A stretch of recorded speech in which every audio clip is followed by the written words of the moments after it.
Okay, so I think we're live. It's sorry I'm late. It's 1:14. It's 8:31, 2025. It's just the last day of August. Can you freaking believe it? We're already here. Good to see everybody here. Let me get rid of this here.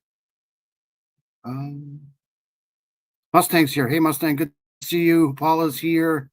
Good to see Paula. Sweet Dude Shibby's here. I've seen Sweet Dude Shibby 3 times tonight now. Jocelyn's here. There's Jocelyn. Hey Jocelyn, good to see you. Mustang's here. There's Mustang. Nicole Watts here. Hey, Nicole, good to see you. We're just over there on Dirty Diana's channel. Quick shout out to a couple of people. Delphi After Dark. It was awesome to see Rick step up tonight for Heather. Awesome live. They did an awesome live with their karaoke stuff. There was no way I was going to sing. It's good to see everybody here, though. And then shout out to Miranda's here. Hey, Miranda, good to see you. Well, Tracy's here. Tracy's here somewhere. Samantha Springman's here. Good to see Samantha Springman. Thank you for subbing up. Let me know if you want to wrench. There's Heather right there. And then a quick shout out to Dirty Diana. She did a great job. Not only with Rick Snae's chat tonight, but also her own chat. Always good to be over there with Dirty Diana. All right, we're going to get going here pretty quick. Sorry, I'm a little late. Had to get a couple of things done around here. Southern Gal's here. Hey, Southern Gal, good to see you. Always good to see Honeybee's here. Oh, my God, Honeybee's here. Good to see Honeybee in here. All right, let me get really quick. Let me do this. Let me play. We'll get going. It's good to see Southern Gal in here. It's good to see everybody. Hope everybody's having a good week. Absolutely freezing outside. I was going to do this outside tonight, but that's not going to happen. It's I think it might get some snow tonight. Lisa Joe's here. Hey, Lisa Joe, good to see you. All right, so let me do this. Let me Dirty Diana's here too. Dirty Diana needs to go to bed. But it's good to see everybody here. Thank you, Honeybee. All right, let me do this. Yes, snow. It's pretty cold out right now. It's all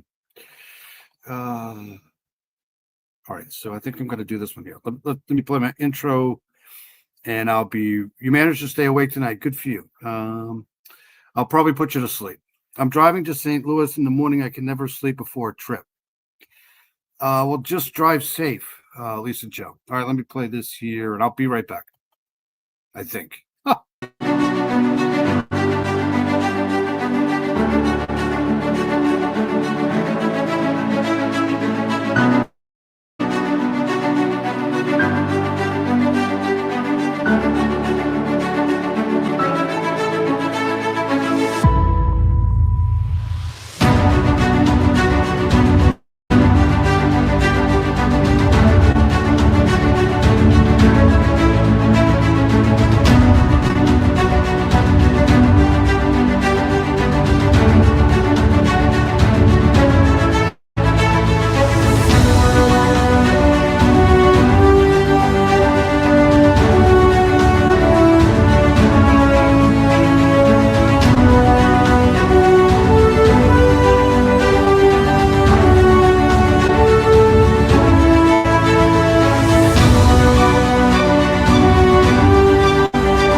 Yeah, it's pretty freaking cold out tonight. Hold on a second. Let me hold on 1 second. Let me I mean, it's been in the 90s almost all of August, and now it's let's see, it's pretty freaking cold out. Yeah, it's 50 degrees, but it feels a lot cooler than that, bro. But anyways, it's good to see everybody in here. Luis Cuevas is in here. I just saw Mino Dino's in here. Good to see Mino Dino. There's no snow in the forecast. It's in the 50s in New Hampshire. But it's 50 right now. So what is it? It's 1 o'clock. So by the time it gets to be 4 or 5 o'clock in the morning, it'll probably be like 42. JP's here. Good to see JP. JP just did a couple of videos, one for me for sure. I might play that at the end. I haven't, I don't think I've downloaded that yet, but it's awesome. He did a fantastic job on it. Went to Porcupine Freedom Fest? No, I've never done that. I see enough porcupines when I'm driving at night. I don't need to see any more porcupines. Quick shout out to Heather. Heather's here. She's doing really good in the in her GoFundMe. I think she's up to like 4,200 now. I want to thank everybody for the support for Heather. Heather's an amazing freaking person. She's just amazing. All right, so quick shout out to myself. I got to get Samantha wrench. Okay, so let's get going here. I can get out of that now. Hold on a second. I was just in Dirty Diana's channel. Get out of that there. All right, we're going to start with this here, I guess. Let's do, hold on a second.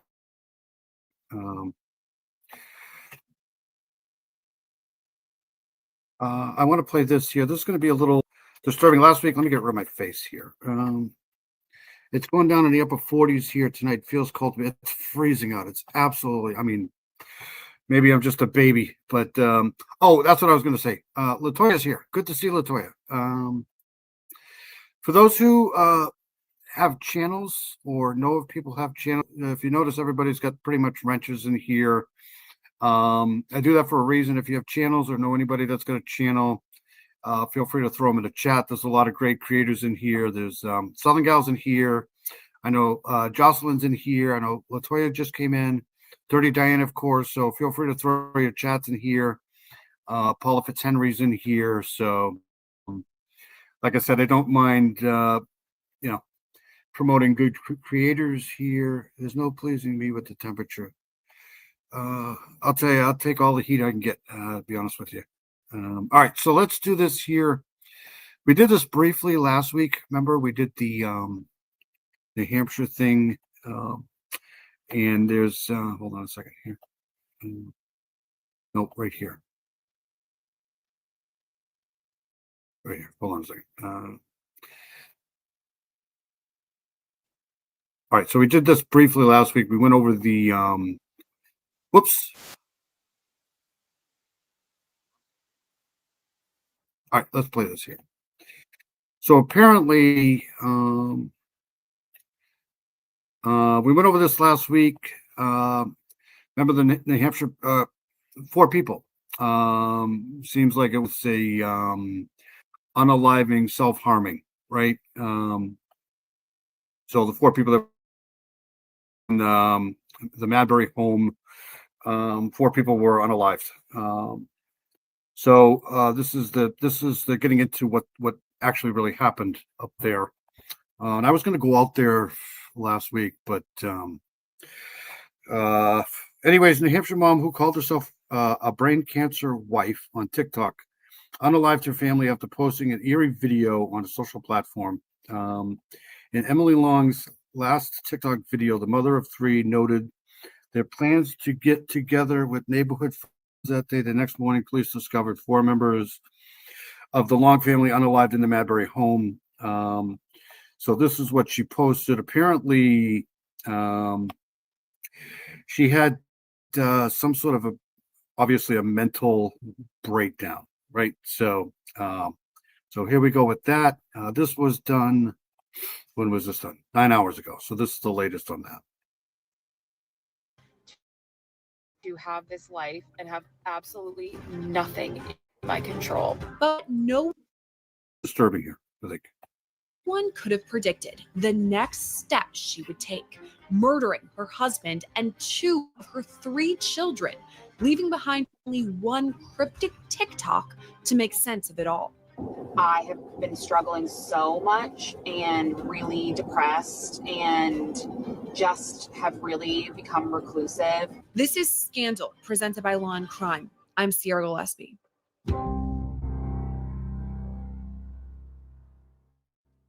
Today's episode of Scandal. Thank you. Thank you, Miranda, for that. Who said Samantha, right? I thought I gave Latoya a wrench.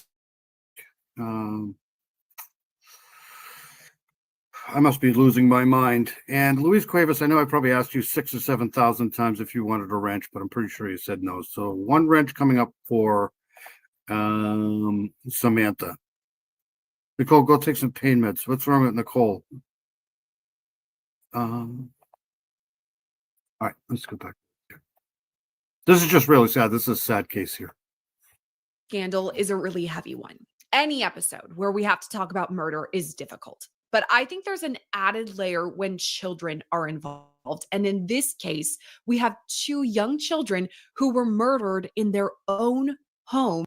Look at these kids. This is just so sad. It's so awful. I know one of them made it. One she didn't get to. I think it was the youngest one. I could be wrong. While their 3-year-old brother was shockingly spared from it all. I have a lot of questions about what led up to all of this, and I'm sure you do too. So let's start with. Oh, okay. Shit. I didn't know that. I thought I had asked you before. Sorry. All right. So let me do that. Hold on a second. All right. All of the basics. Today's episode takes us to Madbury, New Hampshire. It's about 65 miles up the coast from Boston. And that's where 34-year-old Emily Long lived with her family. Her husband, 38-year-old Ryan Long, their oldest son, 8-year-old Parker, the middle child, their 6-year-old daughter, Ryan, and a 3-year-old son. And we're not going to reveal the son's name just to protect his privacy. Now, in the photos, it seems like the Long family was really happy. They're a quintessential New England family. They've got a bunch of cute fall pictures. It looks like they're smiling and living it up. But all of that changed when Ryan, the father, received some devastating news in April 2025. He was diagnosed with glioblastoma, which is a terminal brain cancer. Shortly thereafter, Emily started making TikTok videos about Ryan's journey, including his cancer treatment and updates just like this one. It's just like, okay, now we have totally lost control. At least when he was going through radiation, I know that it's been hard on him. I know that it's been exhausting. His brain is swollen. He feels so many symptoms. That has been hard for me as a partner to watch. But now we're in a phase of monitoring where like reoccurrence can happen, where during radiation, it has totally halted. So I feel Chuck is here. Where's Chuck? There he is. Good to see you, Chuck. What happened to Samantha? Just about to give her a wrench. Who else came in here? Okay, so let me know if that worked for Luis. Here I go throwing wrenches around again. Everybody look out. Hold on a second. Something about a back. What's wrong with your back? All right, anyways, let's get back to this. So there you are. Okay, thank you. Feel a lot of anxiety about that. It's hard Chuck.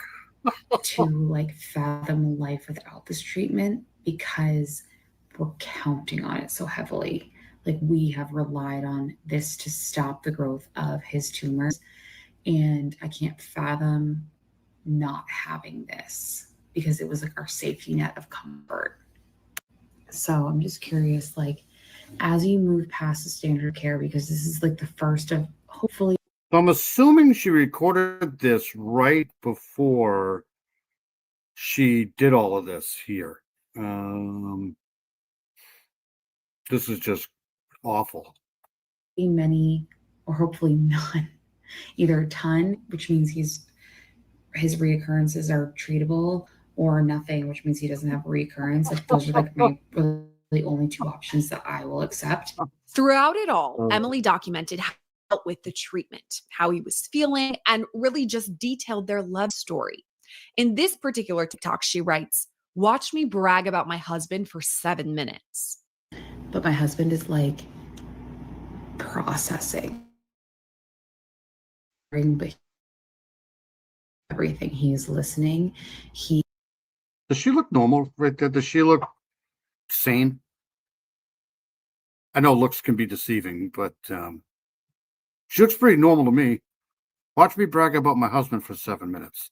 He is thinking about every side, every angle. He's always devil's advocate as much as it literally kills me. He's so thoughtful in his decisions. He's the most ethical on this entire planet. Like every single decision that he makes is based on his code of ethics. And it's like so respectful. I cannot even handle it. He's taught me how to be a good partner. Like he's taught me how to be vulnerable and okay with like relying on someone else. Like I was never okay with it. I'm still not good at it. How to like ask for help and all these things that he's through our relationship taught me. And like now I'm just like, ugh, what a waste. Like you don't even get to like live in like the fruits of your labor. Like you've given me so much, and like I don't get to like show that to you and share that with you. And I think that's one of the things I'm going to miss, is being able to like show him how wonderful he's been to me, and like he can enjoy that. And I think that bumps me out big time. But the thing that I love about him This is creepy. This whole thing is absolutely creepy. the most, and when I think of time where we won't be together anymore, like the thing that breaks my heart the most, I don't know, bro. Is I don't know, man. This is just really creepy, right? Like, oh, I don't know what she's talking about. I wonder if he told her to shoot him. Maybe that was, I don't know, it's so weird.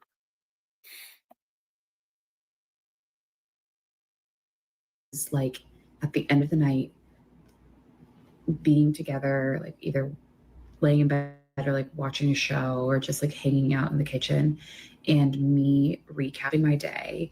I work in the restaurant industry, so like every single second of my day is absolute chaos and is totally insane, and I see the most unhinged things. And then like in my private life, like everything that happens to me is bizarre. Like I'll explain someday, but like the people I run into at the grocery store are bizarre. Like just everything that happens to me is like a joke. I swear to God, I'm on a prank show. And I love like telling him and like recapping all of the insane things that happen to me every single day. And him just like absolutely roasting me and like teasing me about it. And just like always telling me that I bring it upon myself because I'm such a busybody, nosy person, that of course the universe has like bombarded me with these bizarre situations because I have like put that energy out into the universe. And I just love like the teasing that he does. It just cracks me up, like crying, laughing every single night where he's like, So let me know if you want a wrench, Latoya. I thought I gave you one last week. Yeah, this is just really weird. This is who knows, man. People need help. what is wrong with you? How could all these things happen to you?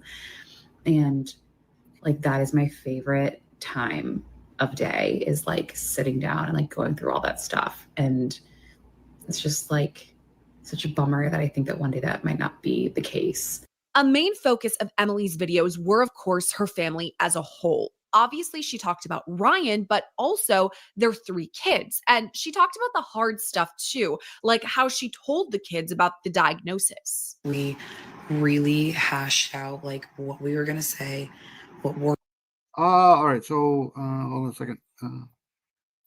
Hello, Michelle. Good to see you.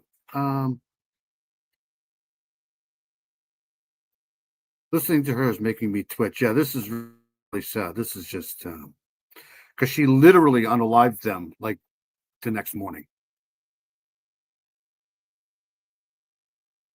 Words we wanted to use, how much we were comfortable telling them, and like what the consensus was going to, what we were going to share, and making sure that we weren't lying, but we were giving age appropriate information. We just kind of sat on the bed and we said, Dude, this is why we love Southern Gal, because without her, I'd be pretty much useless. I mean, she's putting all these channels in there. Thank you so much, Southern Gal. I don't want you to feel like you have to do that, but Southern Gal is just absolutely amazing. Thank you, Southern Gal, so much. you know, the doctors let us know that it is cancer, and it's kind of a nasty kind of cancer. Daddy's brain, you can't catch it. There's nothing that Daddy did to make this happen, and there was nothing that you did to make this happen. Those were one of the things we really harped on, is that it wasn't contagious and there was nothing that anyone did. The other big piece that we really focused on. Tracy's here too. Tracy's amazing. Tracy is a fantastic human being. Okay, so last time, well, not last time, but for tonight anyways, I'm not going to push the wrench thing, but if anybody wants a wrench, let me know, and I'll get you one. You don't have to do anything if you have a wrench, so don't feel like you're obliged to do anything. It's just, if you have channels or know people who have channels and want to promote other people's channels, feel free to go right ahead, but I don't think you can do that without one. So thank you, Mustang. Is that right now, Daddy is healthy, he's safe, and he is not sick from the cancer. Originally, we were going to say right now he doesn't have cancer because they technically got 99% of it, but that doesn't make sense because he does have cancer and we're going to be doing lots of treatments. So that felt like we were setting ourselves up for them to feel like we were lying to them. So those were our main focuses. So then we did get the question that we knew we were going to get from our 8-year-old, which was, is he going to die? And again, our MO was that we were going to be honest, but we were going to be strategic. So we said, one day, Daddy will die from this cancer. But that is not today. That is not in the near future. Daddy's really healthy right now. And then we're going to do things. Does this sound like a person that's just going to alive 4 people in 12 hours? To keep the cancer from coming back. And that's Mommy and Daddy's job, to make sure that we're doing everything we can to keep Daddy healthy and to keep the cancer from coming back. But that it will come back and one day it will kill Daddy. And obviously that's like awful to say to your kids. And I wonder if this was done in the morning or something like that. I wonder if they got bad news in the afternoon or something, because she doesn't sound like somebody that's gonna,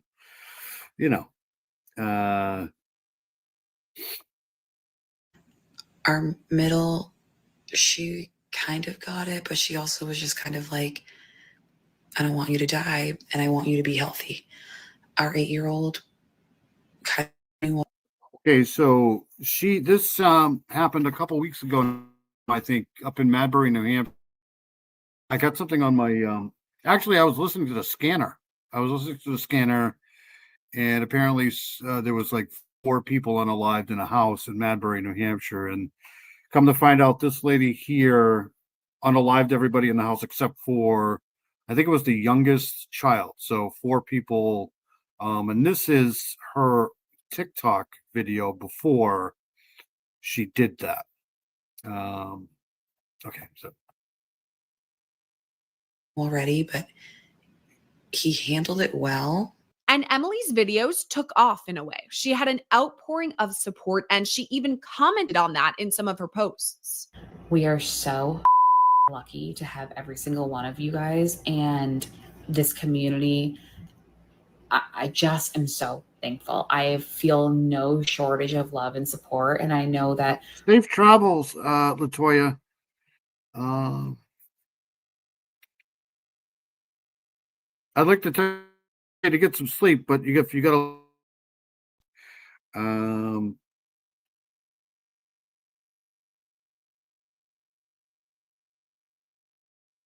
random people on here, if I messaged any single one of you and said, I need someone to talk to, I know that you guys would be there for me. But throughout all of her videos, there's a through line of sadness. I hope this is a nightmare and that I wake up one day and they like say, JK, like just kidding. This is psych. Like you're not married to anyone. Like you can start your life over. Or your husband doesn't have brain cancer anymore. Like this is it. Ha ha. I'm just like having one of those days where I just feel so sorry for myself, and I hate that feeling. And I think my nose is so red because I was crying. I think the other thing that I shouldn't have done that I did was this is so freaking sad. How could she not have gotten any help? I mean, this is weird.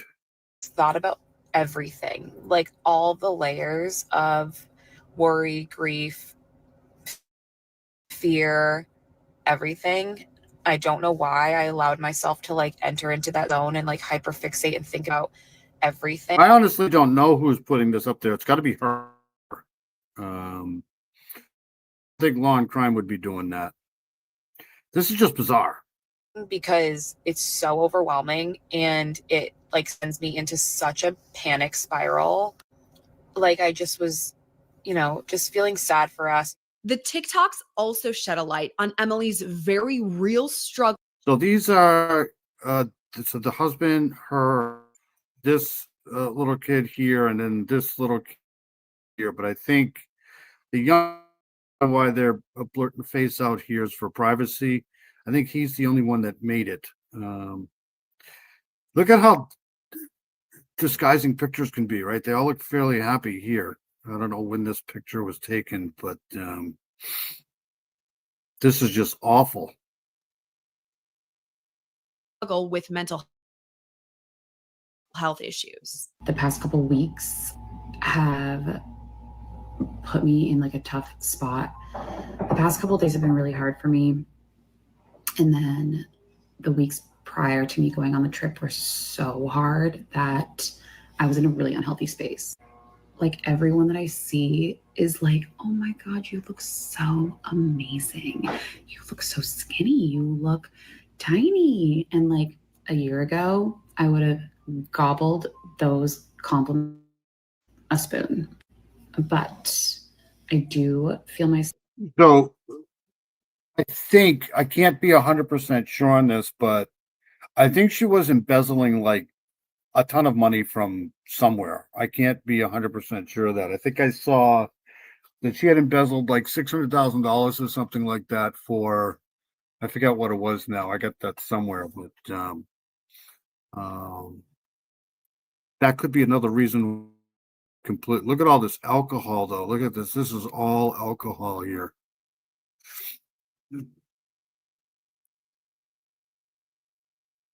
Self withering away. Like I am a person where when I'm stressed, like I shut down. I feel sick to my stomach. Like I cannot eat. I cannot sleep. I cannot do anything until this problem is resolved. And obviously this problem is not going anywhere. And I need to come to terms with that. See, that's what I'm saying. I'm wondering if there was a financial problem and the husband kind of said, now I have no idea. This is just an opinion. I don't know if this happened or not, but I wonder if the husband said, instead of going through all of this, insurance, money and all of this stuff, why don't you just, whatever. And she did that. And then she ended up going crazy after that. And then, I don't know. Alosia's here. Alosa's here. Good to see Alosa 1. And I think that Yeah, I think she's putting these in there. I don't think anybody else is. Watching myself disintegrate, or is that supposed to be disintegrate? What am I not doing?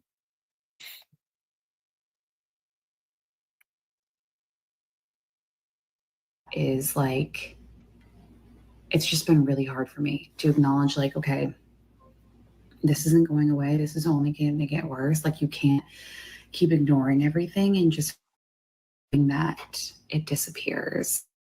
Otherwise, I'm going to disintegrate into nothing. And I have 3 kids. Yeah, this is supposed to be disintegrate. I'm pretty sure the husband did have an issue.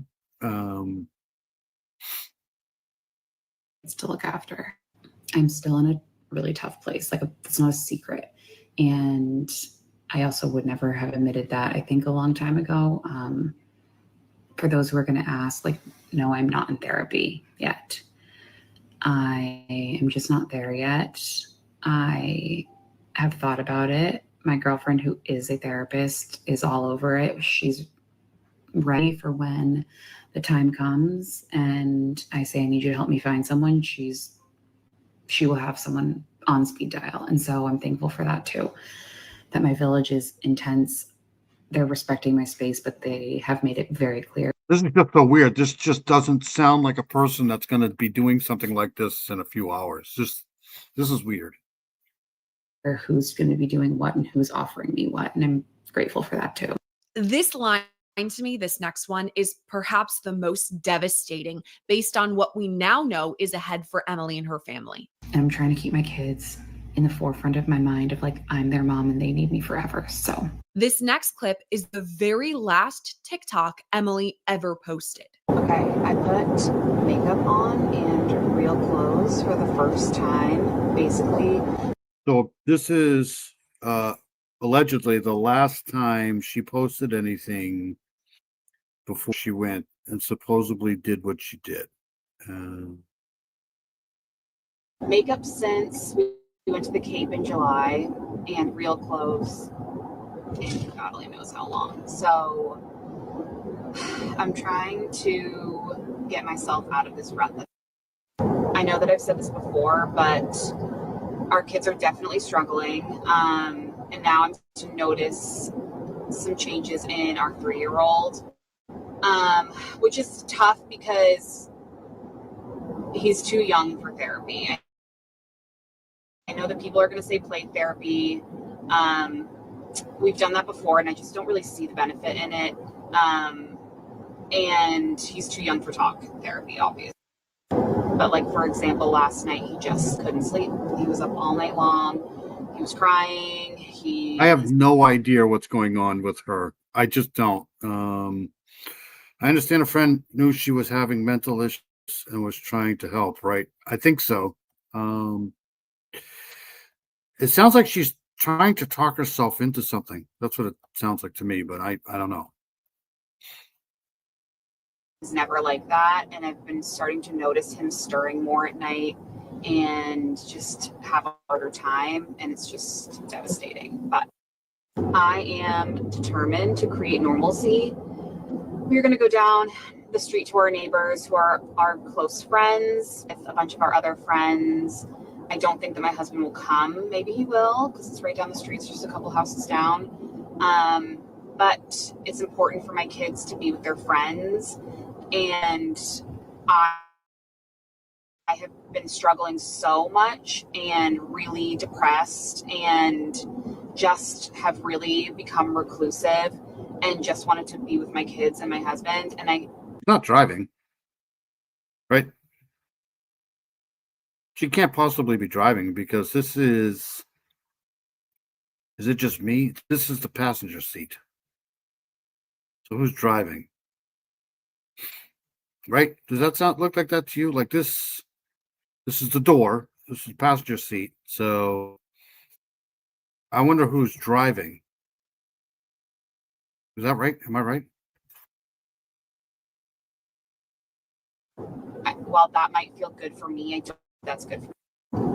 So that being said, I am making a change. It is starting today. I am going to start getting dressed. I am going to probably not put makeup on because I don't really wear makeup very often unless I'm going somewhere, but I need to become more social again. I used to be like the most social human on this planet, and the past month. Yeah, she's driving. So maybe it is flipped. Okay. I have basically declined 98% of all offers, and my kids need to be with their friends. So hold me to it. Today, I am adjusting my perspective, and I'm making a point to get out of my depression and do this for my family. So that being said, happy Saturday. I hope everyone's having a fantastic day. I'm going to have a fantastic day. And all of this leads us to August 18th. Someone requested a welfare check for the family, and that's when first responders made the grim discovery. Ryan, the father, had been shot multiple times. The children, Parker and daughter Ryan, had Disturbing, right? Sorry. each been shot once. Their 3-year-old brother was unharmed. Okay, hold on a second. Let me replay this. Sorry. Happy Saturday. I hope everyone's having a fantastic day. I'm going to have a fantastic day. And all of this leads us to August 18th. So she says, I hope everybody has a good day. I know I'm going to have a good day, right? Someone requested a welfare check for the family, and that's when first responders made the grim discovery. Ryan, the father, had been shot multiple times. The children, Parker and daughter Ryan, had each been shot once. Their 3-year-old brother was unharmed. According to the New Hampshire Department of Justice, based on the information available at this time, it appears that in the early morning hours of Monday, August 18th, 2025, Ms. Long took a So it appears that she took a handgun from the home and caused the unaliving of Ryan Long, the father, and the 2 children, Parker and Ryan, and then took her own life immediately thereafter. handgun from the home and caused the deaths of Ryan Long and her 2 children, and then took her own life immediately thereafter. While investigators are becoming aware of various concerns/issues ongoing in the household at the time of the event in question, people should avoid speculating that this event was caused by a single reason or stressor. Officials also released information about the cause of death for each family member. Chief Medical Examiner Abigail Alexander conducted autopsies today on both minors Parker Long and Ryan Long. Dr. Alexander determined that both children's causes of death were single gunshot wound to the head, and their manners of death are homicide. Chief Medical Examiner Jenny V. Duval conducted autopsies on both adults, Ryan Long and Emily Long. Dr. Duval determined that Mr. Long's cause of death was multiple gunshot wounds, and his manner of death is homicide. So it says right here, Emily Long's cause of unaliving was a single pew to the head.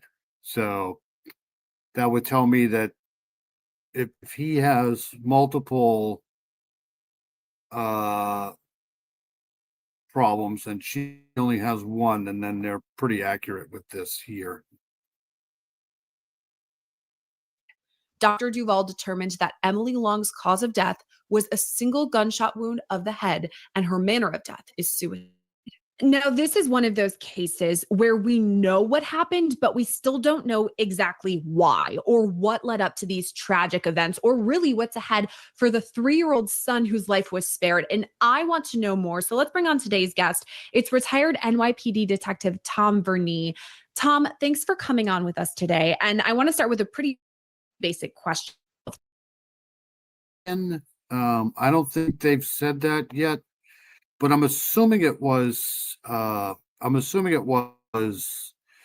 parents of the friends of the children that they were. I'm assuming that's true, but I don't know.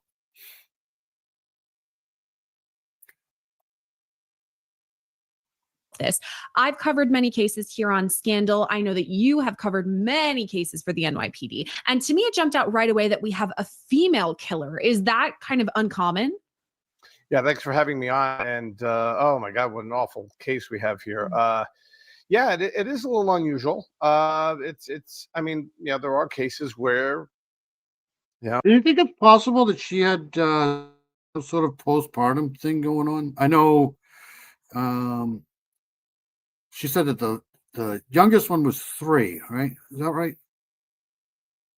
I wonder if she had some sort of postpartum going on here. Now you have, I won't say bad girls, but you have women doing the same types of crimes that men do. Men, historically are the ones who commit, I would say, the majority of crimes that we come across in law enforcement. But occasionally you do come across a case such as this where the perpetrator is female. And I'm not going to say it's unheard of. I've covered many cases that have women, and you too, but it just is more of an outlier, especially when we add into the fact that this is a family annihilation. This isn't some sort of domestic squabble. It's a husband and 2 children that were also killed. So that stood out to me. I mean, does that stand out to you, the whole family annihilation part of this? Yeah, I mean, this is it's such a tragic case. I mean, so unfortunate that it had to come to this. Many people remember This I mean, this whole family pretty much just wiped out. It's just so sad. It's awful. And now this kid here has to go through life. It just sucks. It's probably one of the best well-known cases is the Amityville horror case, right? Where you had an entire family slaughtered in their house. That perpetrator there was male, but when you hear these cases where an entire family is suddenly just gone, it blows your mind, regardless of what the circumstances are. Yeah, I think it would be kind of strange to think postpartum, but I've heard horror stories, but especially after 3 or 4 kids. But I agree with you, though. Michelle, I don't think it's postpartum, but I mean, I've watched that whole thing now 3 times, and I don't see anything. But that's how mental illness is, man. People need to start taking this shit seriously. He looks a lot older than her, though. Is that just me, or?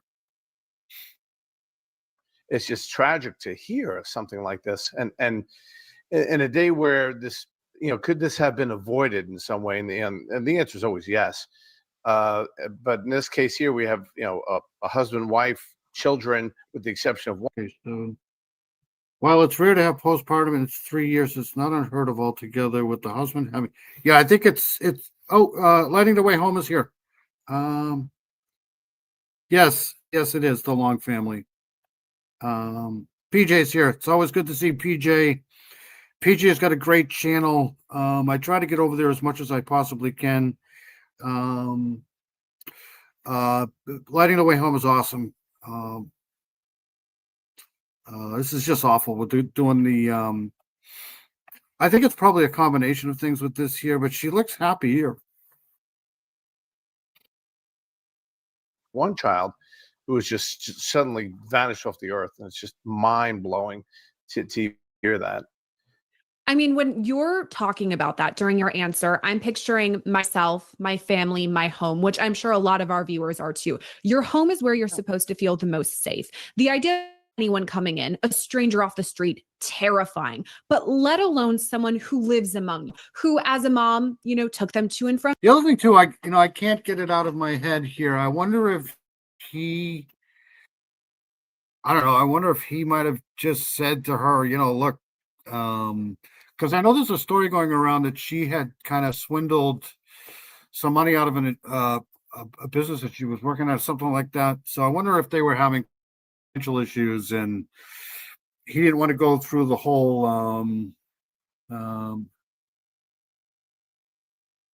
I know that he had BC, but I'm wondering if that played into this. I don't know. I don't know. I can't spot these things, so I don't know. But just, not trying to add in corruption here, but I wonder if there was some sort of a, something was said maybe that he said, instead of going through all of this, just, I don't know, take me out, something, I don't know. From school, made them lunch, did, help them when they were sick, did all the things you're supposed to do, someone you're supposed to trust. And then all of a sudden, some sort of switch is flipped and everything changes. There are a lot of questions about why this happened. And I know mental health is an underlying component into all of this. But is that something investigators want to know? What triggered this? Why did it happen? Yeah, we see this all too often in society today, where people are suffering from, and I don't mean to put to sort of demonize, mental health issues, but there are so many avenues available to all of who are strong, and to feel that the only way out is to take out everyone that you love. It's just that's what will never sit right, especially with this family, and the friends of this family. They will never get over this fact that all she had to do was seek some sort of help from any. I don't believe that at all. I think this guy's full of bullshit. It's not that if it was that easy, people would just do it. It's not that easy. And to say that it is that easy is, I don't know. My opinion, that's just wrong to say. Anyone and get some kind of intervention to prevent this unbelievable tragedy. That will never sit right with anyone who is known to this particular family. And I don't want to throw any shade on mental health issues at all. I mean, I literally have a doctor's appointment tomorrow to up my anxiety and depression medication. All of us are struggling with this, or at least know someone who has it. I'm not throwing shame on that. It's just I don't know, sit there and say that all she had to do was go get help is just, I mean, I think that's really wrong. Sorry. It's just, things are not that fucking easy, man. What a piece of shit. At all. Yeah. But there is a difference between having, mental health struggles and struggling with yourself, and then taking it to the next level and murdering your husband and 2 of the 3 children. I mean, so to cross that threshold, to go from having these terrible thoughts and struggling with whatever it is, whatever her diagnosis would have been, to actually pulling a trigger and committing the crimes. I mean, there's a big difference there, right? Yeah, I mean, look, I have enough PTSD to choke a horse with. And unfortunately, over the years, I know more officers that have killed themselves than died in the line of duty. And I still see this occurring. So it's when you get to that point where you're sort of on the edge, and you feel I understand the concept of being in a really dark place. I get it. But when you are, it's one thing to consider, suicide. It's another thing to consider taking out everyone else that you love around you with that suicide. It just, especially children, incorporated with that. So it's, there are so many different avenues that people can obtain these days. And even just as something as simple as talking to a friend, talking to, if you are someone who practices a religion, talking to, whether it be a priest or a rabbi and so forth, talking to a counselor. This fucking guy's delusional. This guy talking is literally delusional. Therapy. There's so many different ways you can speak to a therapist nowadays. You could do it online. So, to me, to go to that place where you're going to step over that line and commit this sort of act that's permanent for everyone concerned. I just, that's the part. This guy is really pissing me off, man. This guy. In today's world, you can't always, I agree with that. Too many people find it easier to turn their head away from uglier than, I agree with that 100%, man. This guy is just a fucking pieces. I don't like.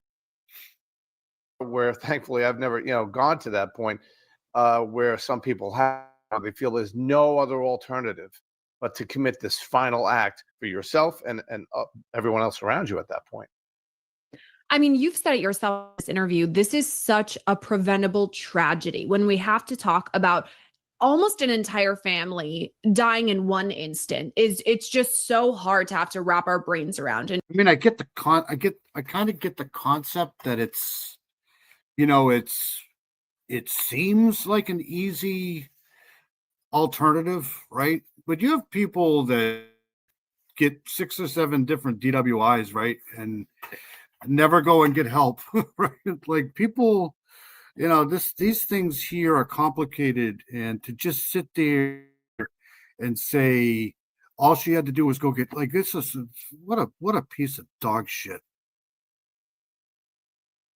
go through and talk about. And I guess motive is really a huge question in all of this. I know a lot of people are probably wondering or thinking about the fact Well, that actually, the father had been diagnosed with terminal cancer. And this is something that the mom talked about very openly in her videos, saying, okay, yeah, dad is going to pass away from this. That's just the way it is. This is the diagnosis. And so I wonder if that has a huge layer into all of this, the fact she was grappling with the eventual loss of her husband, father to her children. They're going to be grieving. So potentially that, could there be something else too, though? I mean, what are your thoughts on motive? Yeah. Well, I mean, his diagnosis of terminal cancer is awful to begin with, right? So you have this Mm. incurable cancer. I just lost a friend of mine who had pancreatic cancer, and they said, I'm yeah, you sorry have to 3 hear months that. to live. Awful, right? So you get this sort of diagnosis where there's no way out, there's no treatment, you are on time clock at this point, and that's hard enough to hear to begin with, right? So that in upon itself, the depression and anxiety amplified times 1,000, because now in my opinion, she doesn't look. I mean, I don't know what you're supposed to look like when you're going through these types of things, but even her demeanor doesn't give me like red flags saying she's going to destroy the whole family in 6 hours. Like, there's no, I don't see that. But I'm not trained to look for things like that, so I don't know. But look at all this alcohol here. Wow, somebody's having a good time right there. Not saying that has anything to do with it. I'm just saying. All right, so I'm tired of this clown. I don't want to hear him anymore. I think he's a cop, right? So cops are going to say that. All right, let's go here. I want to do this here because since it's here. I don't know if you guys remember this here,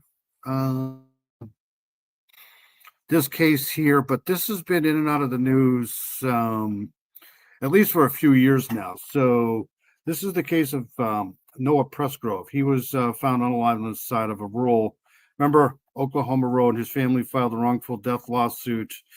Now Noah's best friend, Jack Newton, has filed official paperwork claiming Noah brought his death on himself. I don't know what that means, but this has come up again in my feed here. You guys remember this case, right? He didn't they rule this accidental, I think. So we'll go with this here.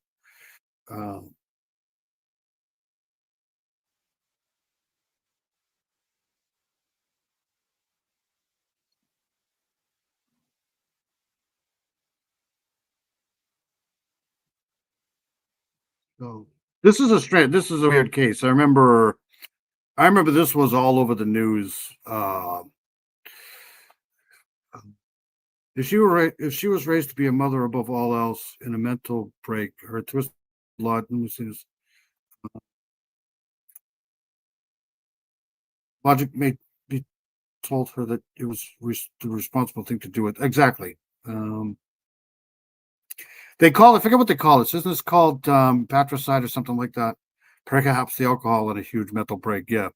Pretty sure the alcohol probably wasn't helping.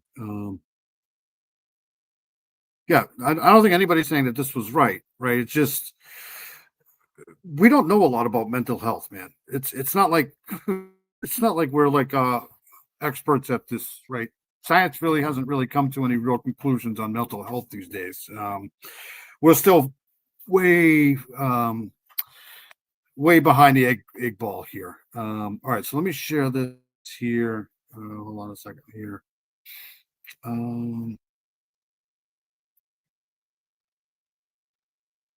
But to say that you can just go get help, yeah. And that it's easy to do that. It's matricide when the mother does it. That's right. Yeah, New England is way behind. There's a lot of places that are way behind, though. It's just, it's obvious. It happens all the time.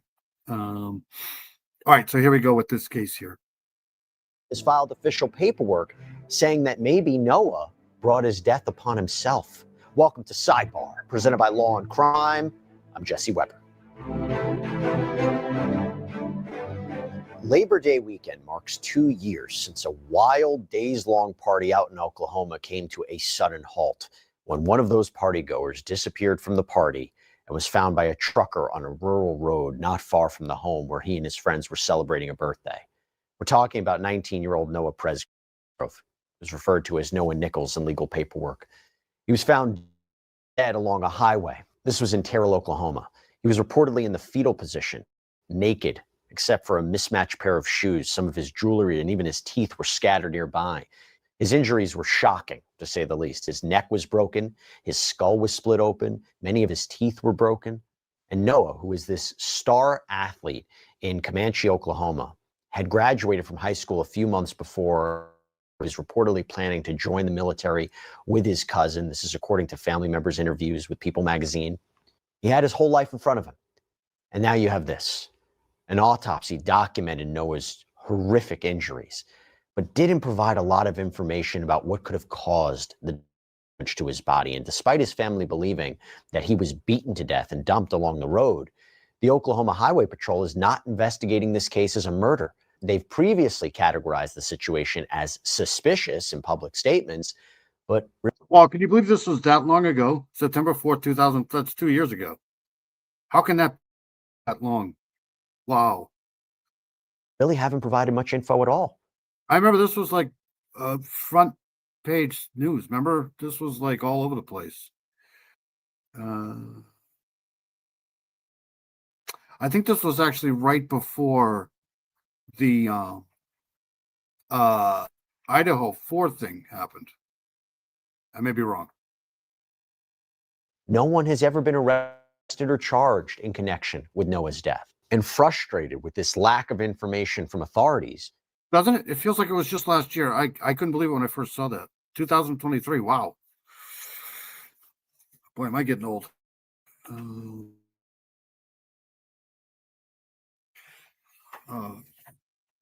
This was like the talk of the town until the Idaho 4 thing came up, and then they just ruled this accidental, I guess. I don't know. Noah's estate filed a wrongful death lawsuit against multiple people allegedly involved with this party, seeking at least $75,000. But aside from monetary compensation, it seems that Noah's family is really hoping to learn more, to learn details about the night that he died by forcing depositions, getting evidence, learning more, discovery. And maybe it's the depth. Yeah, I don't know about this one. This is when I first heard about this case, I thought maybe he was thrown from a vehicle, but I had thought this was all over. Positions from Noah's friends, as well as from law enforcement, that will provide that information. And as I mentioned, there are a lot of people connected to this case, and the lawsuit names 7 people in one corporation. Again, none of these people have been criminally charged with any wrongdoing, but they are listed here. They are Avery Jo Combs, also called Avery Jo Newton, the birthday girl who co-hosted the party; Jack Newton, this is Noah's best friend since childhood; Caleb Newton, Jack's dad, who's accused of letting his son and others ride on a 4-wheeler despite being intoxicated; Carter Combs, this is Avery Jo's sister and Jack's longtime girlfriend. The two recently announced on social media they're expecting a child together. There's Stevie Howard, Avery Jo and Carter's mom, who apparently owned the trailer where much of the party took place. There's Johnny Trout Wilcoxon Jr., the man who owned the property where the trailer was. There's Logan Jernigan, another friend who helped organize the party. Oops, sorry. And the corporation listed in this suit is Val Petrol LLC, which owns a convenience store called Napoli's in Marlow, Oklahoma. So the lawsuit contends that Jack Newton, despite being underage, was reportedly able to buy alcohol for the party there. And the lawsuit also names John or Jane Doe's A through Z, meaning they're as of yet unidentified people who may have been involved in Noah's death and who may be liable, who could be named as defendants at a later time. And remember, it's being alleged that over the course of several days, people came and went from this party, possibly as many as 40. So this lawsuit claims that there was a civil conspiracy. I'm telling you, anytime there's alcohol involved or any of that stuff, you can basically throw all of the normal shit behavior out the window. Anything, once you add alcohol and drug, man, anything's possible. to provide alcohol to underage individuals and to keep giving them alcohol despite clearly high levels of intoxication. The complaint reads, despite being underage, decedent, meaning Noah, was promised and provided copious amounts of alcohol if he attended the party. Defendants provided the decedent with alcohol over the course of multiple days, even after he was already intoxicated. During the party, defendant Caleb Newton permitted decedent to drive or ride his all-terrain vehicle while intoxicated. Decedent was involved in an all-terrain vehicle accident and sustained injuries. Now, This just happened again down in Florida, right? With I forget the name of that other kid just recently, right? I was gonna go over that last week. I forget his name. Alcohol and man, some people sometimes they just they go overboard. friends have reportedly said that the ATV I did. just tipped over, that Noah wasn't really hurt. He was really just dirty. And Carter and another girl allegedly helped him shower off. This is according to reporting from the Daily Mail. And then apparently gave him a pair of Jack's basketball shorts to wear. Quote, toward the end of the party, defendants Jack Newton and Avery Howard were seen verbally fighting with decedent. I've heard of people going to regular just pool parties and drinking too much alcohol, diving off dive board, and then just getting paralyzed for the rest of their life. I mean, shit happens, bro. I mean, sometimes this case here though is a little weird, but you know, who knows? According to the Daily Mail, Noah apparently wanted to go sleep in Avery's bed, but she said he had to sleep on the floor. And they claim Noah walked off in a hurry. He was angry, presumably going outside to cool off. And that was reportedly the last time he was seen. Quote, at or around 3:41 a.m. on September 4th, 2023, at least some partygoers began to notice that the decedent was no longer physically present at the party. And 3:41 is a very specific time. It's actually related to a Snapchat photo that was posted by another woman at the party named Jasmine Milan. And in it, she's got kind of this seemingly awkward smile. And the caption says, well, Noah's missing. Now, Milan later addressed the photo on Facebook, saying it was meant as a joke at the time and that she didn't know that any harm had actually come to Noah. 2 hours after that photo was taken, or posted, I should say, Noah's broken body was found along the highway around a mile away from the party spot. The lawsuit states the decedent was beat to death by one or more of the defendants. Now, the complaint, to be clear, doesn't say who exactly they believe was involved in this alleged beating. But the complaint continues. Defendants breached their duties of care to decedent by providing him with alcohol, by continuing to give him alcohol even after he was observedly intoxicated, by driving decedent around in an all-terrain vehicle while intoxicated, and by selling alcohol to a minor who purchased alcohol for decedent to consume. Either intentionally or accidentally, the defendants killed decedent. So that lawsuit was filed in June. In July, a judge approved a subpoena requires the Oklahoma Highway Patrol to turn over documents related to Noah's death. The Comanche Times reports that the investigative file contains a trove of information, including all photographic, audio, and video evidence, statements from witnesses, and any lab analysis or forensic findings. And then earlier this month, a few of the defendants responded to the lawsuit with what's called an answer. Filings came from Val Petrol as well as Caleb and Jack Newton.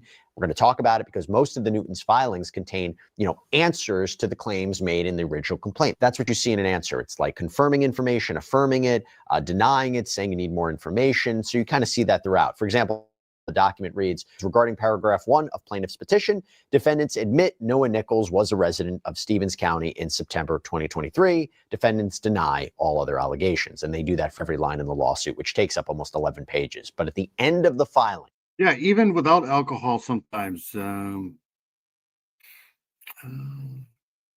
things can get out of control quick. defendants Caleb and Jack Newton offer up 8 affirmative defenses that they say could be used to show they are not liable, they are not responsible for Noah's death. So to talk about the latest legal developments and how family members and friends are dealing with the upcoming anniversary of Noah's death, I want to welcome on 2 special guests. I'm joined by civil attorney Perry Fallick and Nick White, U.S. senior investigations reporter for DailyMail.com. Thank you both for coming on. Nick, I'll start with you. Before we even dive into the legal filings, I just want to talk about the case and the investigation as a whole, because It's kind of one of those mysteries that really pulls you in. It doesn't let you go. It's really disturbing, to say the least. Have you seen family members, friends, people involved in the case? I mean, I've been following this since I think April last year, which was when it all really kicked off. I mean, we sort of created this, the national attention of this story. It was very local before that. So that's the extent of my involvement since then. So I've talked to I don't know how we survived. I mean, we did so many things. Crazy. Some of us didn't make it though. dozens of people since then. Some of the family, I've talked to people who are like friends who are related to the case, some of the people who are actually were there at the time and were involved in it, and some of the witnesses. So there's a lot of people who were talked to primarily last year, because this story kind of, there was nothing that was happening since probably late last year until the lawsuit was filed in June. So a lot of people have sort of carrying this for almost 2 years, like you say, but they've had a lot of, as it sort of went along, people were less interested in talking about it as they sort of wanted to move on, and they realized that perhaps, especially as soon as the lawsuit was even being talked about earlier this year, before it was actually filed, that they maybe would better not talk too much in public. Hey, real quick, I want to give a shout out to Morgan & Morgan for sponsoring today's Law and Crime YouTube takeover. Now, Morgan & Morgan is a firm with over 1,000 getting from your conversations with the different people and the different players in this case. It really depends on who you talk to. I mean, everyone has an opinion about how he died, and no one actually knows except the people who, you know, may have been there when it happened. And there's a lot of different I think he was 16, 17. possibilities that have been investigated. I mean, the first one was that he was hit by a truck, and that was quite quickly dismissed. But there are some people who are like closer to the case, some of his friends who still hold that being a possibility. I think because it absolves anyone of blame besides Resgrove himself. But there's a lot of. Hey, Peggy, oh, good to see you. Peggy O's here. Peggy O's awesome too. She's got a great channel. She's another channel. I try to get over there as much as I possibly can. I did catch her the other night. I forgot what night that was. I think it was Friday. Was it Friday night? Not sure. But Peggy O's awesome. She's got a great channel. There's a lot of theories. There's a whole lot of people, especially people who are like locals in the town or the family, as you saw in the lawsuit, their theory is that he was beaten to death deliberately or accidentally, but like whether they meant to kill him or not, they leave that open. But other people will say that he fell off the side of a truck. So there's a lot of different theories that are going around, a lot of hostility that's been sort of simmering, mostly on Facebook groups, over the whole course of this time. And it really, once there was a national spotlight on it, a lot of, I guess, people came out of the woodwork to talk about it. A lot of people who are not involved in the case were talking about it. And we kind of got to this pressure cooker situation where, like, the two sides about it, because there's almost like the family and a lot of the townspeople and just random people who are interested in a case are all sort of lined up saying, the friends that were at the party know too much. They must have seen something. Maybe they're hiding it. Maybe they did it, and they have the most sinister idea for how it could have happened. Whereas from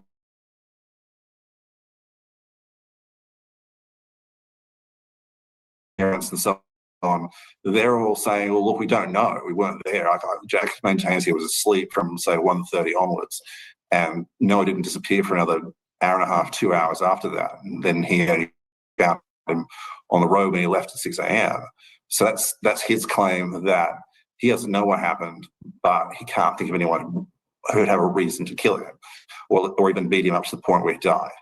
So there's sort of a lot of hostility about people saying, look, if you know what happened, why don't you tell us? And there's them saying, well, I don't know what happened, so I can't tell you. Right. And that's been the conflict for the past probably 18 months. Perry, before we go into this answer What do you think of the lawsuit generally? I think it's a unique lawsuit from the perspective of, and I watched a lot of your other coverage and the prior coverage on this from Law and Crime, and I think it's true that, because there are no criminal charges filed and there's no ongoing criminal investigation, the family felt this was their best option to get information. And one thing I thought was interesting is that, and I don't know how it is in Oklahoma, but generally in a civil suit, you don't have to name a specific amount of money you were suing for. But the $75,000 stuck out to me as extremely low based on the circumstances and what the potential damages in this type of suit could be. But it makes sense from the perspective of, this is a family who lost their son under very suspicious circumstances, and they're just trying to get information. So from that perspective, casting a broad net, suing numerous people, which would potentially allow you to take multiple depositions of the defendants, it makes sense from that standpoint, and it's not something you see at. Yeah, and sometimes a lawsuit can provide information that people are looking for. So I want to talk about a few of the most interesting affirmative defenses that were presented in this filing, or maybe defenses. You have number one, plaintiff's petition fails to state a claim upon which relief can be granted. So basically, even if you take everything as true, there's no cause of action here. There's no reasonable argument for getting any sort of damages. Number two, the decedent was negligent, and his negligence proximately caused or contributed to his accident and damages, if any, and decedent's negligence is comparatively greater than defendant's negligence. Therefore, plaintiff is not entitled to recover their alleged damages. And that is also kind of similar to number four on the list.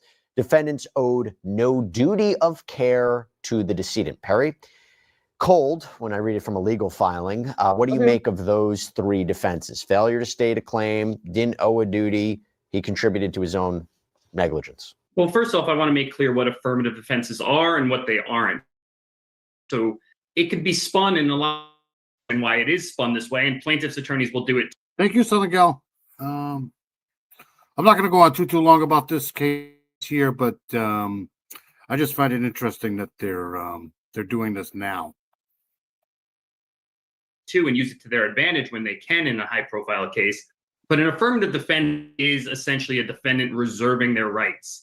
And something I thought was interesting here that I don't know if I've ever really seen before, at least I haven't seen it in a New York case, is that the last paragraph of the affirmative defenses that these lawyers put in the answer very clearly lays out what affirmative defenses are, that they're reserving their rights so that they are not waived. Because a lot of times if you don't put these affirmative defenses in an answer, you may waive your right to assert them later.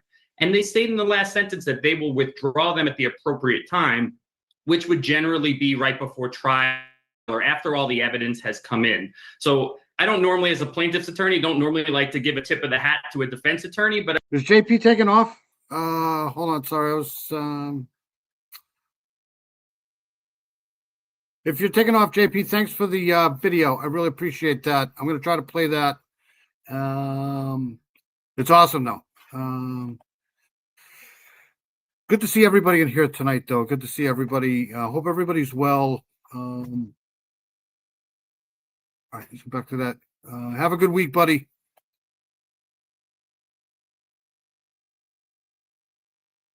but I do think that's a smart thing to put in here to really lay out, hey, we're not blaming the plaintiff per se. We're saying that if the evidence bears that out, if the facts ultimately show that he was at fault, that is a potential defense we're going to assert. So and then moving on to the specific affirmative defenses, they're pretty standard. So failure to state a claim is basically something you're going to see in every affirmative defense. What I think is telling here is that the defendants could have, instead of filing an answer, could have filed what's referred to as a pre-answer motion to dismiss. So if they truly thought that the plaintiffs in their complaint hadn't even made out a claim on the pleadings, on its face, they could have, instead of answering, they could have moved to dismiss, and they didn't do that here. The second one is more interesting because in Oklahoma, they have what's called a modified comparative negligence rule, or a 50% rule, where it says that if a plaintiff is found to be 50% or more at fault, he can't recover. So if he was negligent, if the evidence or the facts ultimately prove that Noah was at least 50% responsible, the defendants here are saying, then they don't have a case ground. So that's a very So let's get out of that there. I just wanted to play that because I'm kind of shocked that this is all coming out now. It's been 2 years. I can't believe it's been 2 years, but it has been. So, all right. So let's get out of this here. I do want to go to this other case here. This is the case of Pauline Pusser. I'm going to butcher this. Pusser? It's been going on forever. Big Fish is here. Good to see Big Fish. Luis is still here. Good to see Luis. Rick has been promoting all week. Yeah, Rick is awesome. Rick is. I've been following Rick Snee for 3 years or so. Rick is the shit, man. He's really good.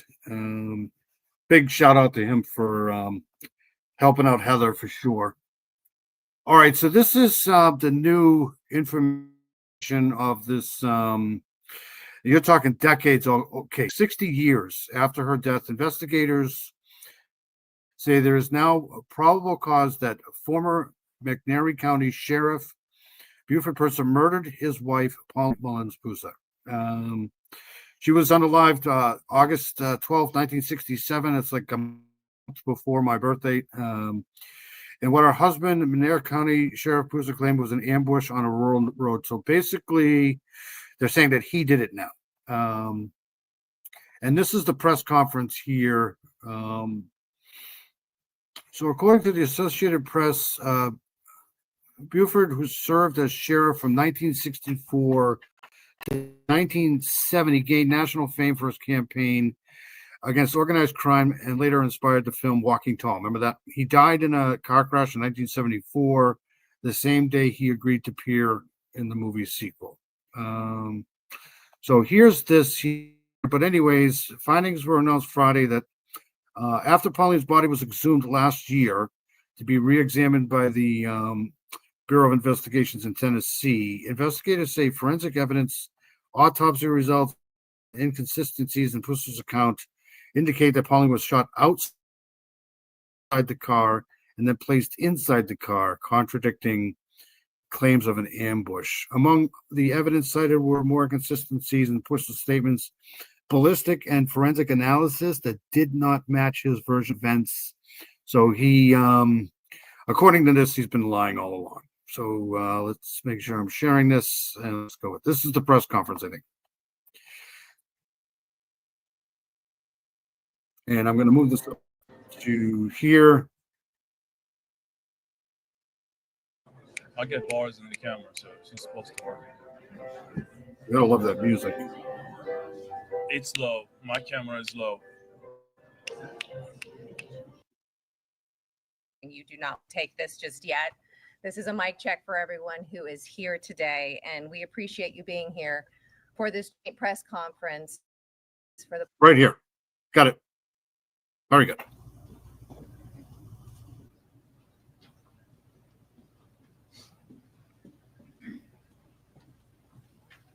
Barbara Hall's here. Farmer's here. Hey, Farmer, good to see you.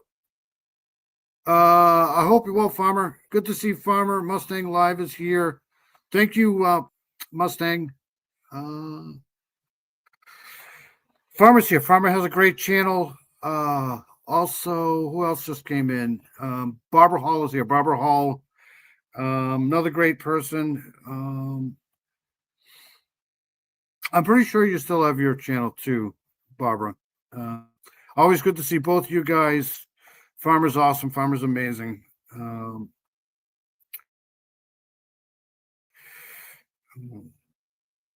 Good to see you.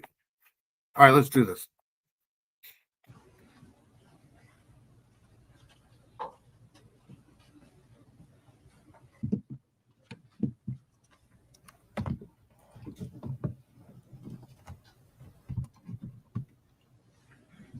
I'm assuming here at this press conference, I'm going to fill you in on what happened. And if they don't, I have it pulled up here. But this is a really old case. And I'm pretty sure they've known that this guy's been lying for forever, but he's dead anyway, so it doesn't matter. But here we go. Good morning. Thank you all for being here.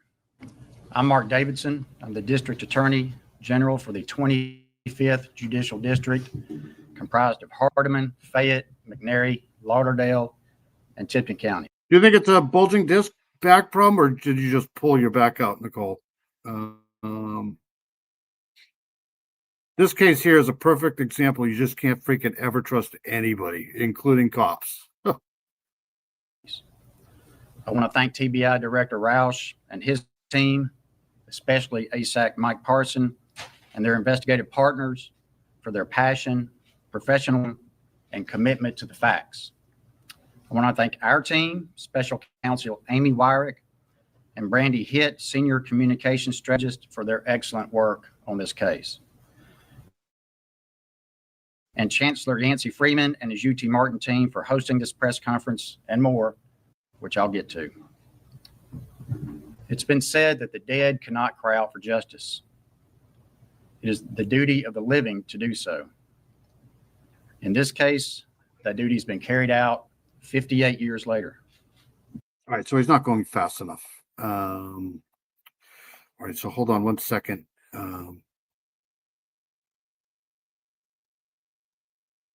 Get back to that in a second. All right, so on August 12th, 1967, Booster said he was answering a disturbance call south of Selmer, Tennessee. The story in popular culture was that Booster took his 33-year-old wife with him and that they were ambushed. Booster said Pauline was shot and wounded on New Hope Road. I can look that up if I'm going to. Then the couple was ambushed again, and she was unalived about 3 miles from the Mississippi border.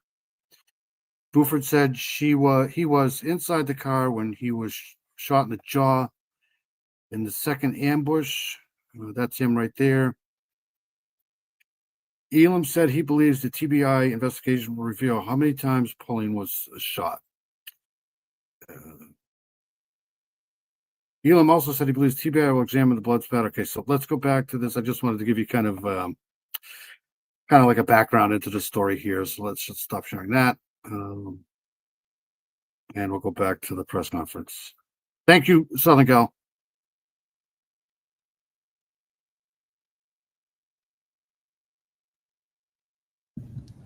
The TBI, then the Tennessee Bureau of Identification, took the lead on this investigation into the 1967 murder of Pauline Mullins Pusser. She was a wife, a mother, and a sister whose life ended violently and unjustly. Her husband, McNairy County Sheriff Buford Pusser, reported that his wife volunteered to ride along in the dark early morning hours on a disturbance call. He claimed that a car pulled alongside his and fired several shots, killing Pauline and injuring him in what he claimed was an ambush intended for him and carried out by unknown assailants. Buford Pusser recovered from his injury. No viable suspects were developed and no charges were filed. This was a cold case for decades. But in 2022, TBI agents took another look at the archive file and coordinated office. That work accelerated in 2023, and in 2024, Pauline Mullins Pusser was exhumed for an autopsy. TBI completed their investigative process this year, and the file was forwarded to our office to review. The file is voluminous, over 1,000 pages, and employed modern investigative techniques and forensic science unavailable in 1967. It is thorough and exhaustive, and the scope and breadth of it exceeds our ability to discuss it in detail today. That is one reason we are making this a public record. Another reason is that Buford Pusser's account of the events of August 12, 1967, spawned the movie Walking Tall in 1973, several sequels,